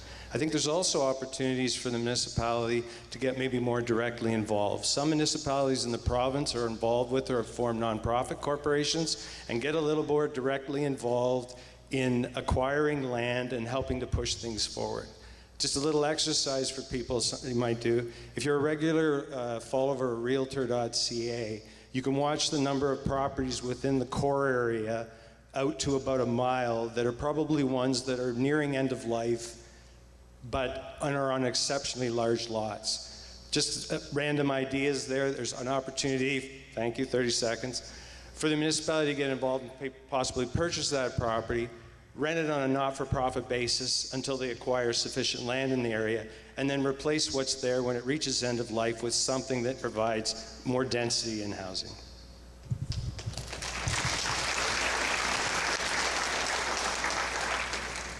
So I just learned from something from Mike. I didn't realize. Okay. I didn't realize they were still working on the housing action plan. But that's actually maybe a positive, because we could bring some ideas, outside the box ideas, to help support that development of that plan. I've heard some great ideas actually all the way down this table. But maybe there's even more we could do. We could take maybe some ideas from other communities. I've heard, thanks to someone special in my life, that out west there's a community, they came up with a bylaw that requires any new development of a large home with a full basement, that it has to be able to have a granny suite in it or an apartment. It has to be built to accommodate that. So if any future owner wants to turn it into an apartment, they can, and that would provide more affordable housing. So it's ideas like that that we need to consider, and maybe we can look outwards to see what other places have done and bring those ideas here. I also think that specific to Kincardine, we need to consider a few things, and it came up earlier, the infrastructure. For example, sewer capacity and drainage. There are areas in Kincardine where drainage is terrible, and any new development in that area could severely impact neighboring existing development. That has to be taken into consideration when you're doing any kind of development, including new housing projects. And on a last note, I think we need to address one of the root causes of the problems with development coming to Kincardine. And a few people talked about public-private partnerships. And one of the problems I think we have here is Kincardine, the municipality's itself reputation with developers. Unfortunately, there are developers who don't want to work with us because of the reputation of the municipality being difficult. We really need to work on that, and that is a priority of mine.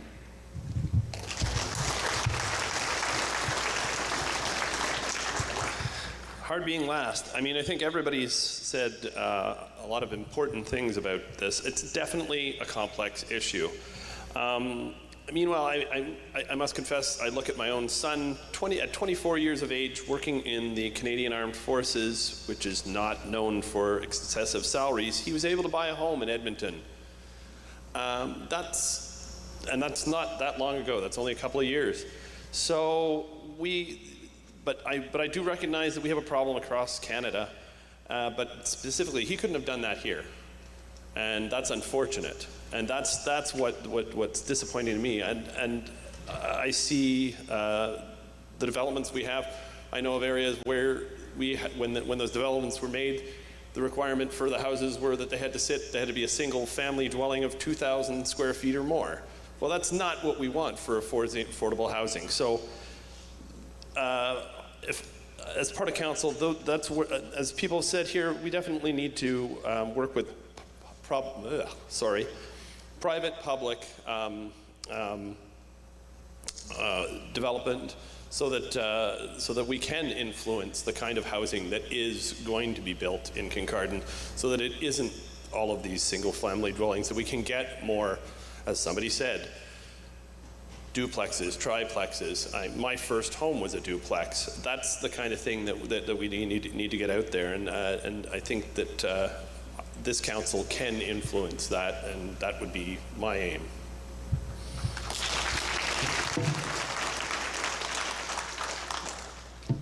Okay, so this is our final question for the evening, so we're sending it back down to Scott. This one is easy. Oh, good. There's a little bit of write your own adventure. So this is to all candidates. If elected, what are your top 3 priorities? So, Scott, you can take it away. Top 3 priorities. Top 3 priorities, yeah. Okay, well, we're in a really bad time right now. We've got a lot of inflation. And I know that in your own house, it becomes hard to run things. Definitely in something as big and complex as a municipality, it becomes hard. And I know that we've had years gone by in the past. We've had 6%, 7%, large rates, and yet we've got an aging population. We've got many people on fixed income, where we can't. 6% one year and then 6% another year is not a 12% increase. That's a compound interest, and it gets worse. So one of my main things, top number one, will be working on council to make sure that we look at our budget carefully. And although nobody here, I think not one candidate's going to tell you that they can lower your taxes or that they're going to, anything like that. We can certainly do our best to make sure that we can balance our budget as close as we can and do our best to minimize the impact despite the inflation that we're seeing. Top three. The only other ones I want to say, number two, and more important to me, would be I do want to see equal and fair representation across Kincardine. I want it to be all of Kincardine together. I want to mitigate the problems that that those in wards 2 and 3 are feeling, where they're feeling left out. The amalgamation has caused a lot of bitterness, and I think we can heal that. And maybe we've not been doing a good job. I can't speak to it, but I would like to see us work on it in the coming years, because I certainly want a better Kincardine. Like, we have a wonderful legacy in Kincardine, and I want to continue to hand down an even better one to the generation coming. Thank you.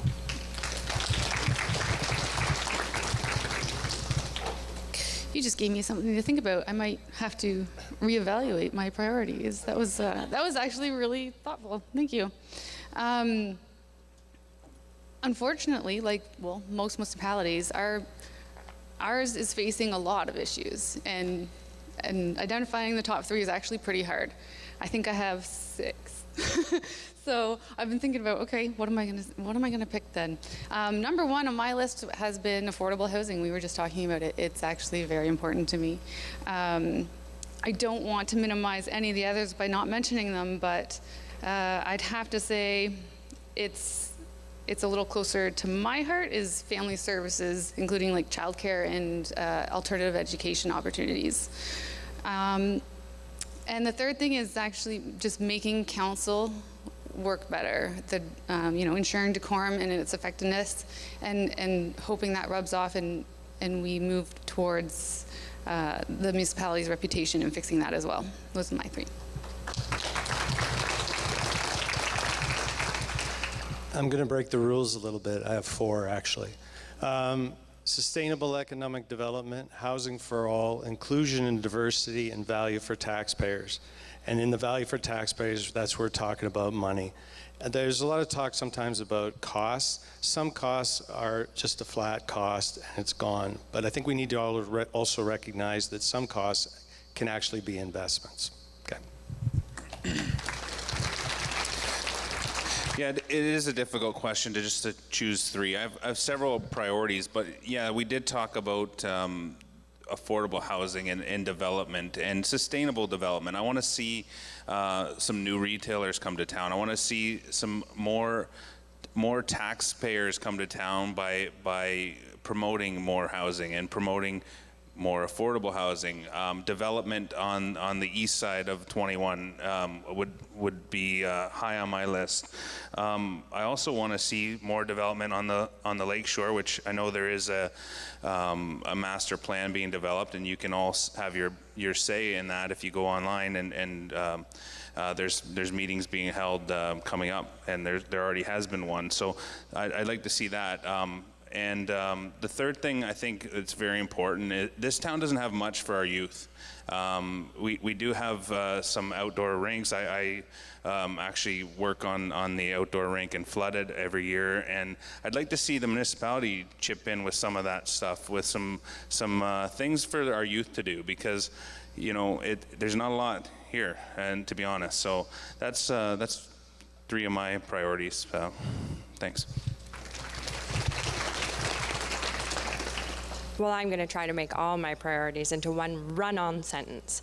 No, for real. Affordability, absolutely. Economic development, absolutely. But more importantly, we need to have the whole municipality represented. We cannot forget that we are not just Kincardine proper. I'd also like to see more medical services for people so we don't have long waits. We can go to a nurse practitioner-led walk-in clinic. And I'd like to see a collaborative table that can work together, because if we can't work together, then nothing's going to get done. So best of luck to y'all voting, because everybody's really great. That was number 2 on my list. Again, working together, letting staff do their jobs and taking their advice was number 2 on my list. Number 1 is continue with steady growth, steady planned growth. You don't want it to be the Wild West. You want to pick and choose your spots. I think Kincardine has a growth projection of 15,000 in the next 10 or 15 years, and I'd like to see all the services come with that and all the needs, you know, everything to meet the needs of the people, yada, yada, yada. And the third one is let's be representative of the whole area.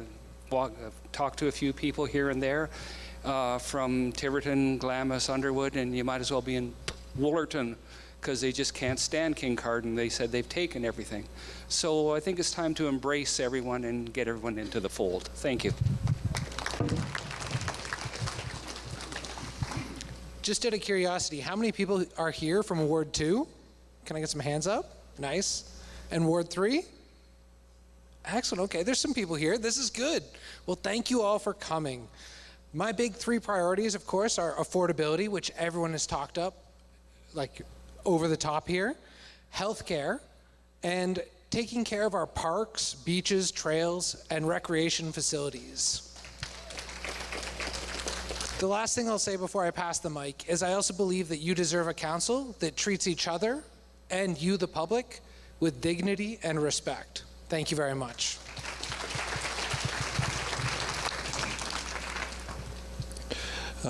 I can't disagree with what anybody else here has said so far. I don't know how I would prioritize them myself, other than I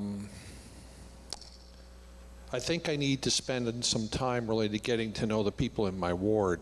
And I've already been doing that. The reason it's important is because I think that's what we're supposed to do. We're supposed to represent the people in our ward. So I'd like to make some time to make sure I get that. I know who I'm representing, and then I can bring their hopes, dreams, and desires to council. And hopefully we can find a way to work together effectively to make those things come true and make sure that we're growing responsibly and that we have the things we need to be a successful community in the future. Okay, so obviously at the top on my list is affordable housing. It's a big one. I think it's really affecting our community, so sustainable development and affordable housing. I'm also really feeling the importance of healthcare, especially when our ER has been closed recently in the evenings. It's a big deal, and we need to be working with the province and doing the best we can to make sure that these healthcare partnerships grow and that we can help deal with our orphans list. It's getting larger and larger, and as the community grows, it's going to continue to be an issue. And there's services I used to be able to get in the community that I'm now finding myself going to London for. And I'd like to make sure that we still have a strong healthcare facility here for our members. Rural shouldn't matter whether you're urban or rural, you should get healthcare. The other big thing I care about is my community services. I can't tell you how many times my kid's been waitlisted to get onto a sports team or some kind of activity. And I don't think that's fair that a lot of kids get benched just because we don't have the capacity to deal with those opportunities for those kids. So those are things I'd like to just reference here. And then my final thing that everyone seems to be bringing up and I think is important is that we do try to work together as a team. So I'm going to leave you with a quote that I found by Margaret J. Wheatley. I just pulled it up right now, sorry, because I love it. And it's, "There's no power for change greater than a community discovering what it cares about." And I think by all of you being here, this is a strong community that cares about a lot of things. And if we work together, we're going to be able to achieve those things. So I'm just going to leave it at that.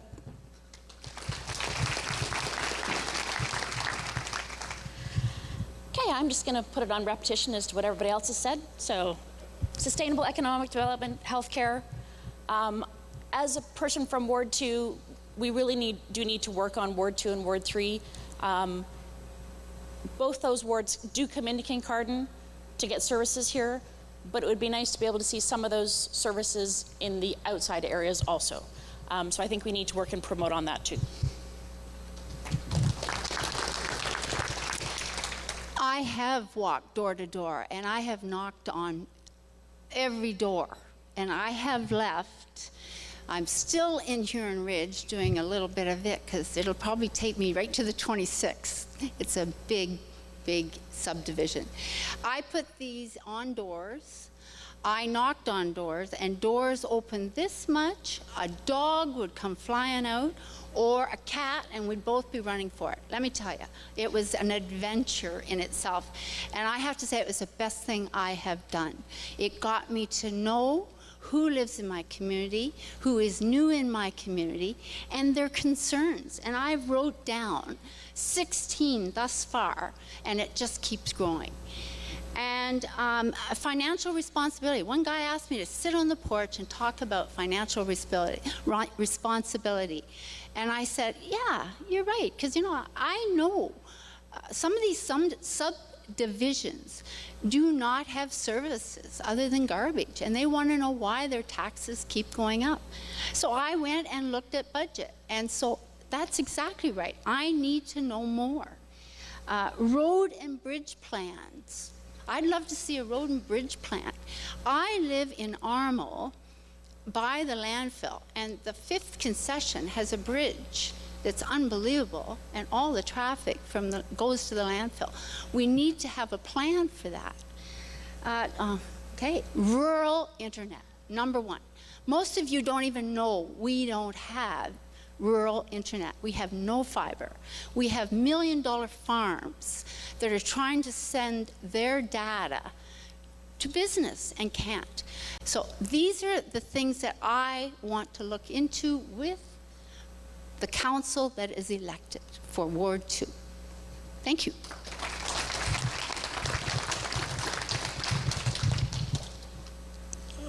Let me talk about what happened when I came on council 4 years ago. I had a rude awakening. The most important thing council does is budgets. And we're just about ready to get into 2023 budget. This is where we manage your tax dollars. The 3 most important things for us to do is budget, budget, and budget. I mean, it is so important. We cannot continue on having these high increases every year.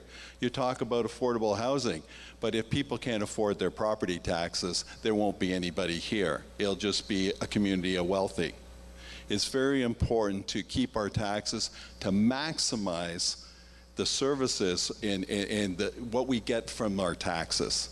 What we really do is we deliver services, and I think we did a heck of a job during the pandemic. Everyone still had water, everyone got to flush their toilet, everyone still had a road to travel on. Our infrastructure's worth $300 million. We have to replace that every 5 to 10, 20, 50 years.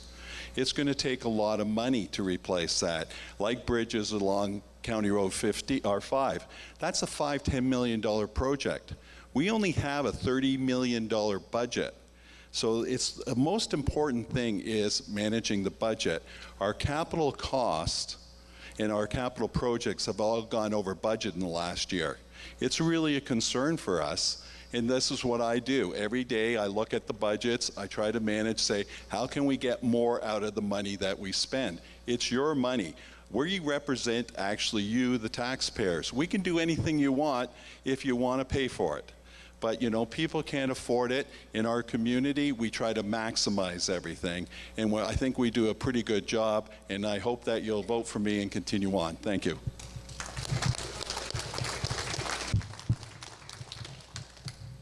It's quite difficult to choose 3 top priorities, but personally, my experience has been as a mother of 3 young children and not having a local primary health care provider, that health care is up there. As we've heard, the ER closed over the weekend, and that's always concerning. So it's not simple, although I've had the benefit of being able to sit on the Physician Recruitment and Retention Committee over the past year. It's not just about physicians, it's about healthcare providers, full stop. I thank all the healthcare providers because they work tirelessly and hard. And the hope is that a forward-looking recruitment and retention, we can ease some of this pressure, and we will be in a different situation in the years to come. Affordable and sustainable housing and development is also a key priority in my view. It's something that we've talked at somewhat length this evening. In addition to that, supporting local businesses throughout all the various wards is important. We know that businesses have just come through the pandemic. We know that certainly in Kincardine there's the Queen Street construction project that's going to start. It's working alongside these businesses to ensure that we don't lose any of them. Any business that's lost as a result of any development or project is going to be of grave concern. So as a council, we need to ensure that we work in accordance with that. And perhaps just finally, slipping in a fourth one, it's to ensure that there's equality and justice across all of the wards. I hear the concerns, I hear the history, and it's important that all of the wards know that they are valued and that they are equally respected as a part of the municipality. That is the utmost importance. Thank you.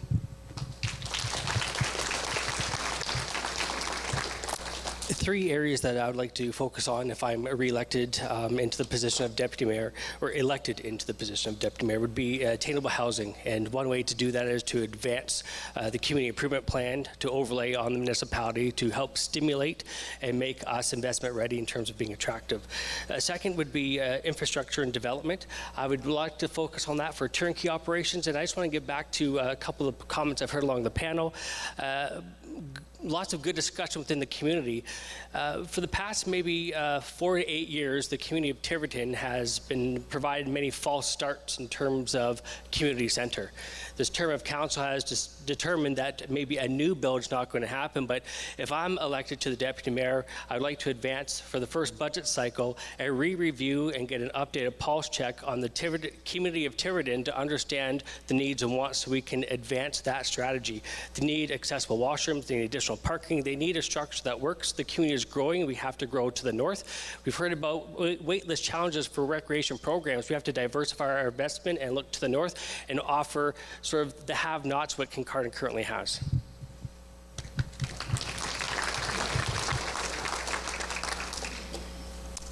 Health is my first priority. It has anything to do with doctors, hospital, and trails, or anything that helps preventative health, that keeps you fit. The other thing is that's very important to me is good working relations with council, but not only with council. I think we have a very nice, diverse group here, just like maybe Kincardine is diverse. As I said, I have about 30 years experience working in council, and we had really good working experiences, and that's what I would like to bring here too, that we really like each other and love to work together, even if we're diverse. And I would like to do the same with all requests coming, whether housing or whatever, that you have really open dialogue and search together to find for good solutions. And the third thing is careful spending. We have increasing interest rates, we have increased cost of living, so we do not want to increase your burden from a council, from taxes.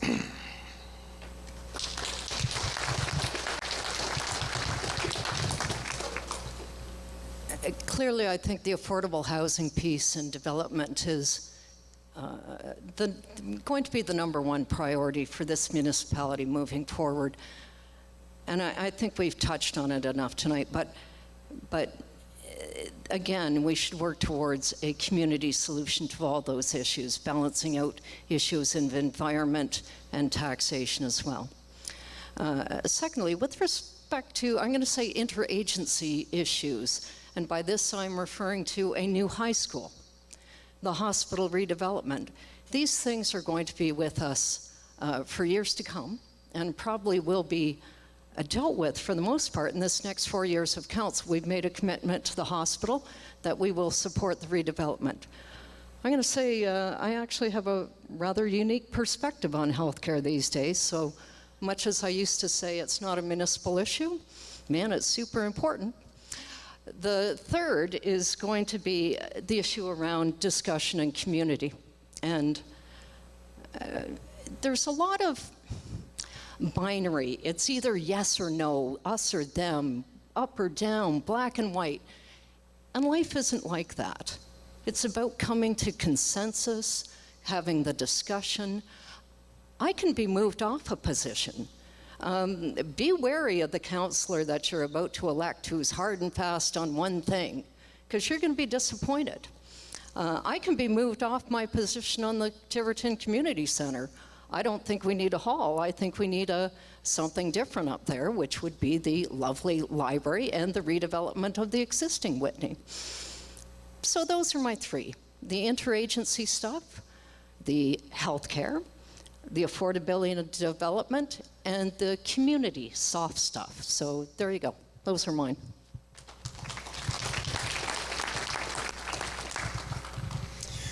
From the unique perspective of the mayor's chair, there are particular things that I would focus my attention on.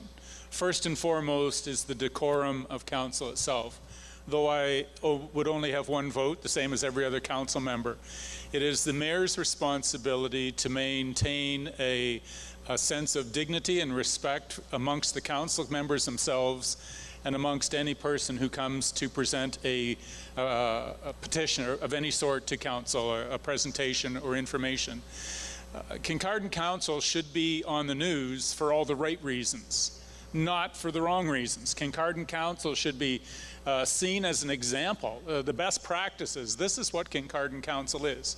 We should be exemplary representation, provide exemplary representation to the community, from the local, from the county, from provincial, and the federal perspective. We need to be a council that is highly sought after for our opinion and our assistance and our direction. From that decorum comes the second thing that I desire to chase for our community, and that is quality of life. It's the little things that make quality of life. It is the outdoor arenas. It is the pickleball court. It is the hall. Healthcare is significantly important. But, right or wrong, you can get to London and get healthcare. Right or wrong, you can get to Walkerton and get healthcare. I want healthcare in Kincardine, absolutely. But there's these little things that fill in the gaps between this major event and that major event and that major event that make quality of life so important. And this is all focused and based upon our ability to build our population. This idea of population cannot, in my estimation, be understated. It is so crucial to invite businesses, retail, commercial, industrial. All those advantages are based on our continued and aggressive population growth. Those are my three areas of focus.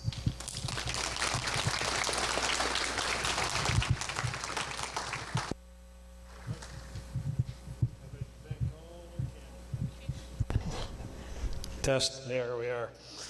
I'd like to thank all our candidates for their responses. They were very well done.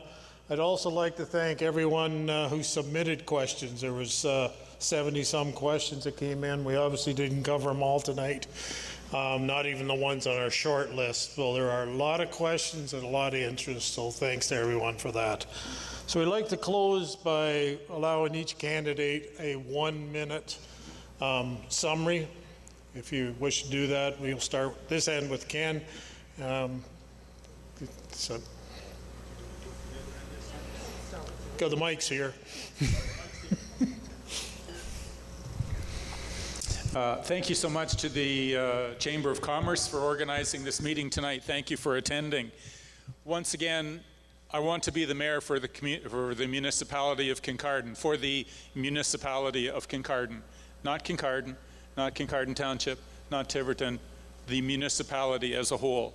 I think, as it's been mentioned, we have a diverse community, but once again, from the mayor's unique perspective, the role is to unify and to build a team that focuses on issues and challenges rather than on personalities and history. I think we have a great opportunity here to provide, through our leadership, a bright future for Kincardine.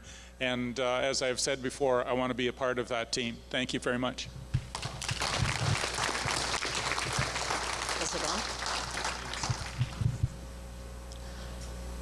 Thanks everyone for coming out, and thanks the Chamber of Commerce for putting on the event. As I mentioned before, it's not a binary choice, although it is a binary choice between Ken or myself.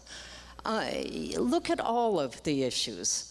Saran, choose the best candidates, choose a team. I look at this selection and I'm thinking, my goodness, we're going to end up with, could be a majority of council that's in their 30s, which I don't think has ever happened. And I think that bodes well for the municipality. Yeah, I think it deserves applause. So be nice, be kind, beware the rage farmers on social media. They're not there to help you. Make the right choice. I think I'm the right choice, although I like Ken, and I think Ken genuinely likes me. But, you know, we can deal with that. So whatever you do, be sure and vote on October 24th. Yulia, over to you.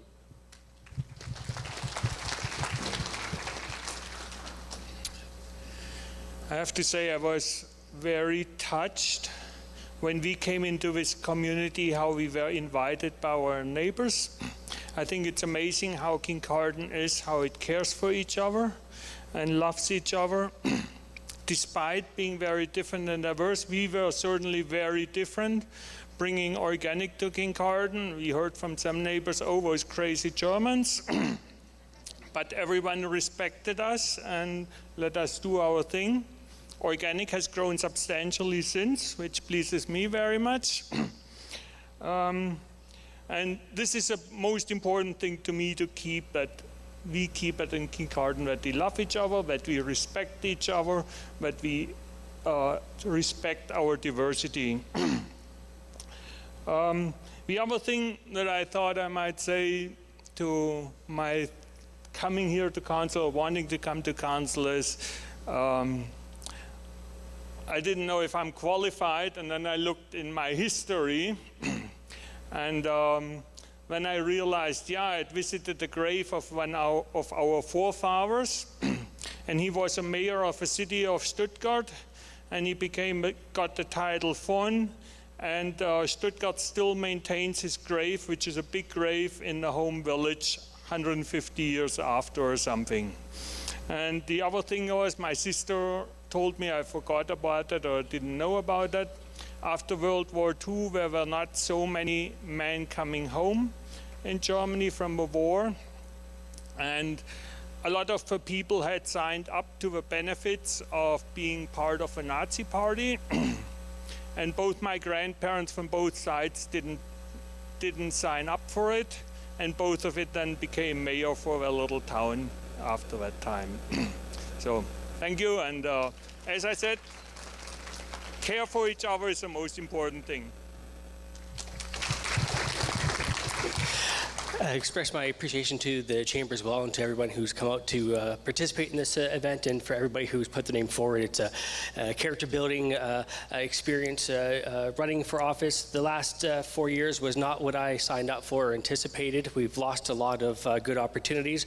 Looking forward to joining a collaborative, progressive council to move forward. There's a lot of heavy lifting that has to be done, and I just want to say this is an amazing community. This has been a humbling experience, and there's nothing greater than public service, and so thank you very much.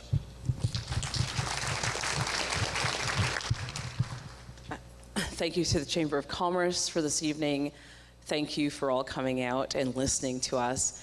And thank you to all of the candidates who have put their names forward, because that makes for a great democracy, giving the residents a choice. And whoever is successful and is elected on October 24th, I will be rooting for them, because a strong council makes for a strong community. I hope to have your vote October 24th, but whatever, go out and vote.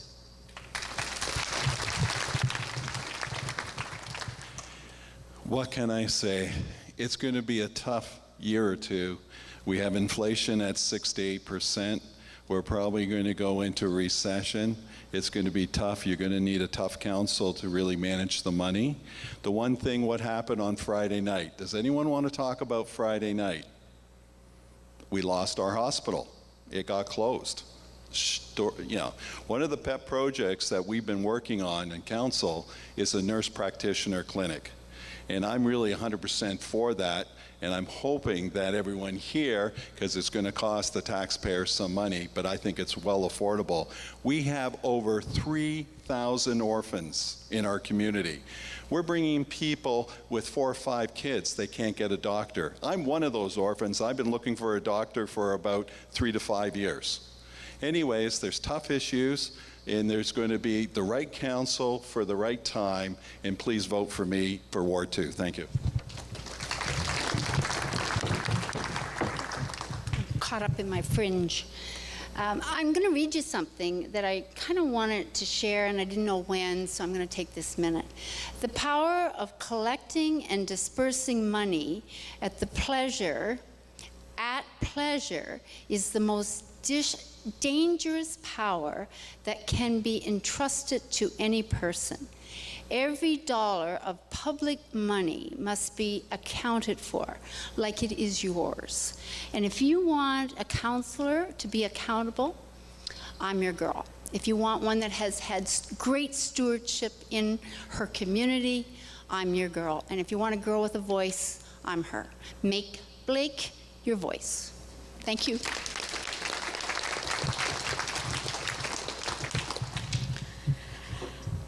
Oh, I don't know where to start, but thank you to the Chamber of Commerce. Thank you for coming out tonight. I think more than anything, everybody needs to get out and vote.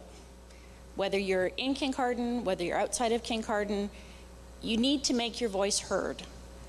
Make sure that you're elderly, make sure your family, make sure everybody gets on the phone and does their voting. And if they can't do that, get them online, help them. We are a community of help. This council is the biggest community service job you could ever do, and I would love to do that for you. Thank you. I'm just reflecting on all the topics we've talked about and all the people up here at this table.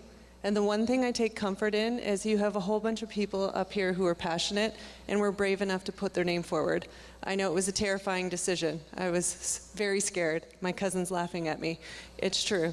But the really important thing I want to hit home this last moment is that we're talking to everybody right now while we're trying to win an election, but we need to keep that strong voice with our community going after the elections are done so that we continue to hear what you have to say, so that we don't get out of touch from the people that we represent. And I want you guys to know you have my email and my cell phone up on the website. I don't know if I should have done that.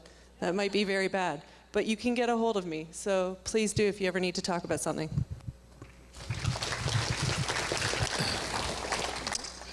Well, a lot of people told me that you have no idea what you're getting yourself into. I think that's maybe true. But I wrote down 4 things to try and summarize. Representative, so I want to be representative of the people I serve. Planning, teamwork, and action. So that's what I'd like to bring to the people of Ward 3. Thank you. Shout out to everyone who stood through this whole thing. You're amazing. I know I don't need to tell you to go out and vote. You took the time to come here out of your night. I need you to go find one friend who's eligible, get them signed up, and also get them to vote. Because that's what makes a difference, bringing the whole community in. We didn't get a chance to talk about everything you wanted to talk about tonight. So I'm going to be standing over here, and I won't leave until they kick me out or until you're gone. So if you want to talk to me, Rory Kavanagh, running for councillor at large, please come and find me. I promise I'll talk to you. Cheers. Thank you. Thank you for caring. Thank you for showing up. Please remember to vote. I would like your vote just like everyone else will. And I'd like to thank everyone for being here. I've learned a lot, and there's a lot of caring, passionate people here. And it sounds like the next council you vote in will be pulling in the same direction. So thank you.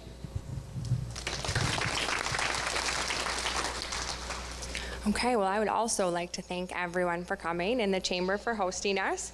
One thing I can promise you is that I don't back down. You can try and scare me. You can try and say bad things about me. You're just going to drive me to be stronger. What I promise also is to bring an eloquent voice to council, to talk with our fellow table members, to talk to you all and make sure that your voice is heard, because honestly, that's what's the most important, is that your voices are heard. It's not my opinion, it's yours. That's what matters most. So on October 24th, vote for Carla Glover. I'll just echo the thanks to the Chamber and for the moderators and everyone that helped out tonight, and for everyone that's here. And I'd like to also shout out to the people that are watching on the TV, and just to say that, you know, a lot of people don't vote in the municipal elections. I know a lot of people here will, but the municipal elections are ones that they make decisions that can affect your life more than a lot of the other elections, the provincial and the country. So, you know, it's very important to vote, and I'll be a strong voice for all the people of Kincardine municipality. Thanks. Quick thank you to the Chamber. Well done. One thing that's become apparent to me is that although amalgamation occurred 20 years ago, that there's definitely some wounds that are left from that, and in some cases have reopened or grown. So I live in Ward 1, but I'd like to tell the constituencies in Ward 2 and 3 that based on the discussions I've had with people out there and some of my running mates, I hear you and I want to understand better. And Ken couldn't have said it better. Let's make Kincardine an example for the province and have a voter turnout significantly greater than 40% that we had in 2018. Thank you.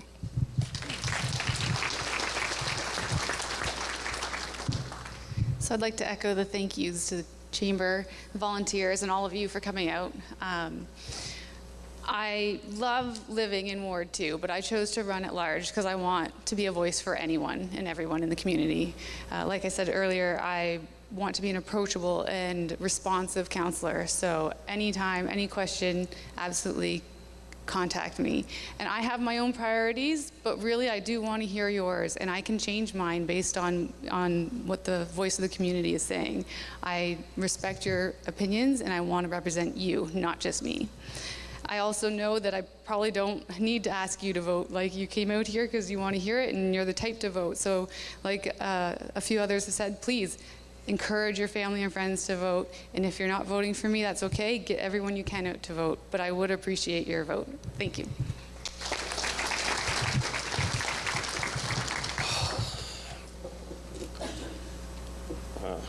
Actually, I'm going to keep those up. I really appreciate the opportunity to come and talk to you all here today. So again, I thank you for that opportunity. If I am elected as a councillor at large, I would like to be a unifying force for this group. I look down this table and I can't see one person that I don't think I could work with. I don't think that's, so I believe that we could be a great council, whoever you elect, and I hope that whoever gets elected will work together for the benefit of our great community. I'm going to just, I don't know why, I want to just do a quick quote from my father, from advice that he wrote down that we discovered after he died. He said, "Before making decisions, get all of the facts, take steps to reduce the risks of the decisions, but be prepared to take the risks, knowing and evaluating them." And I think that's going to be very important on council. Don't take yourself too seriously, and be true to yourself and your family. And that is definitely one thing that I'm going to do. Thank you.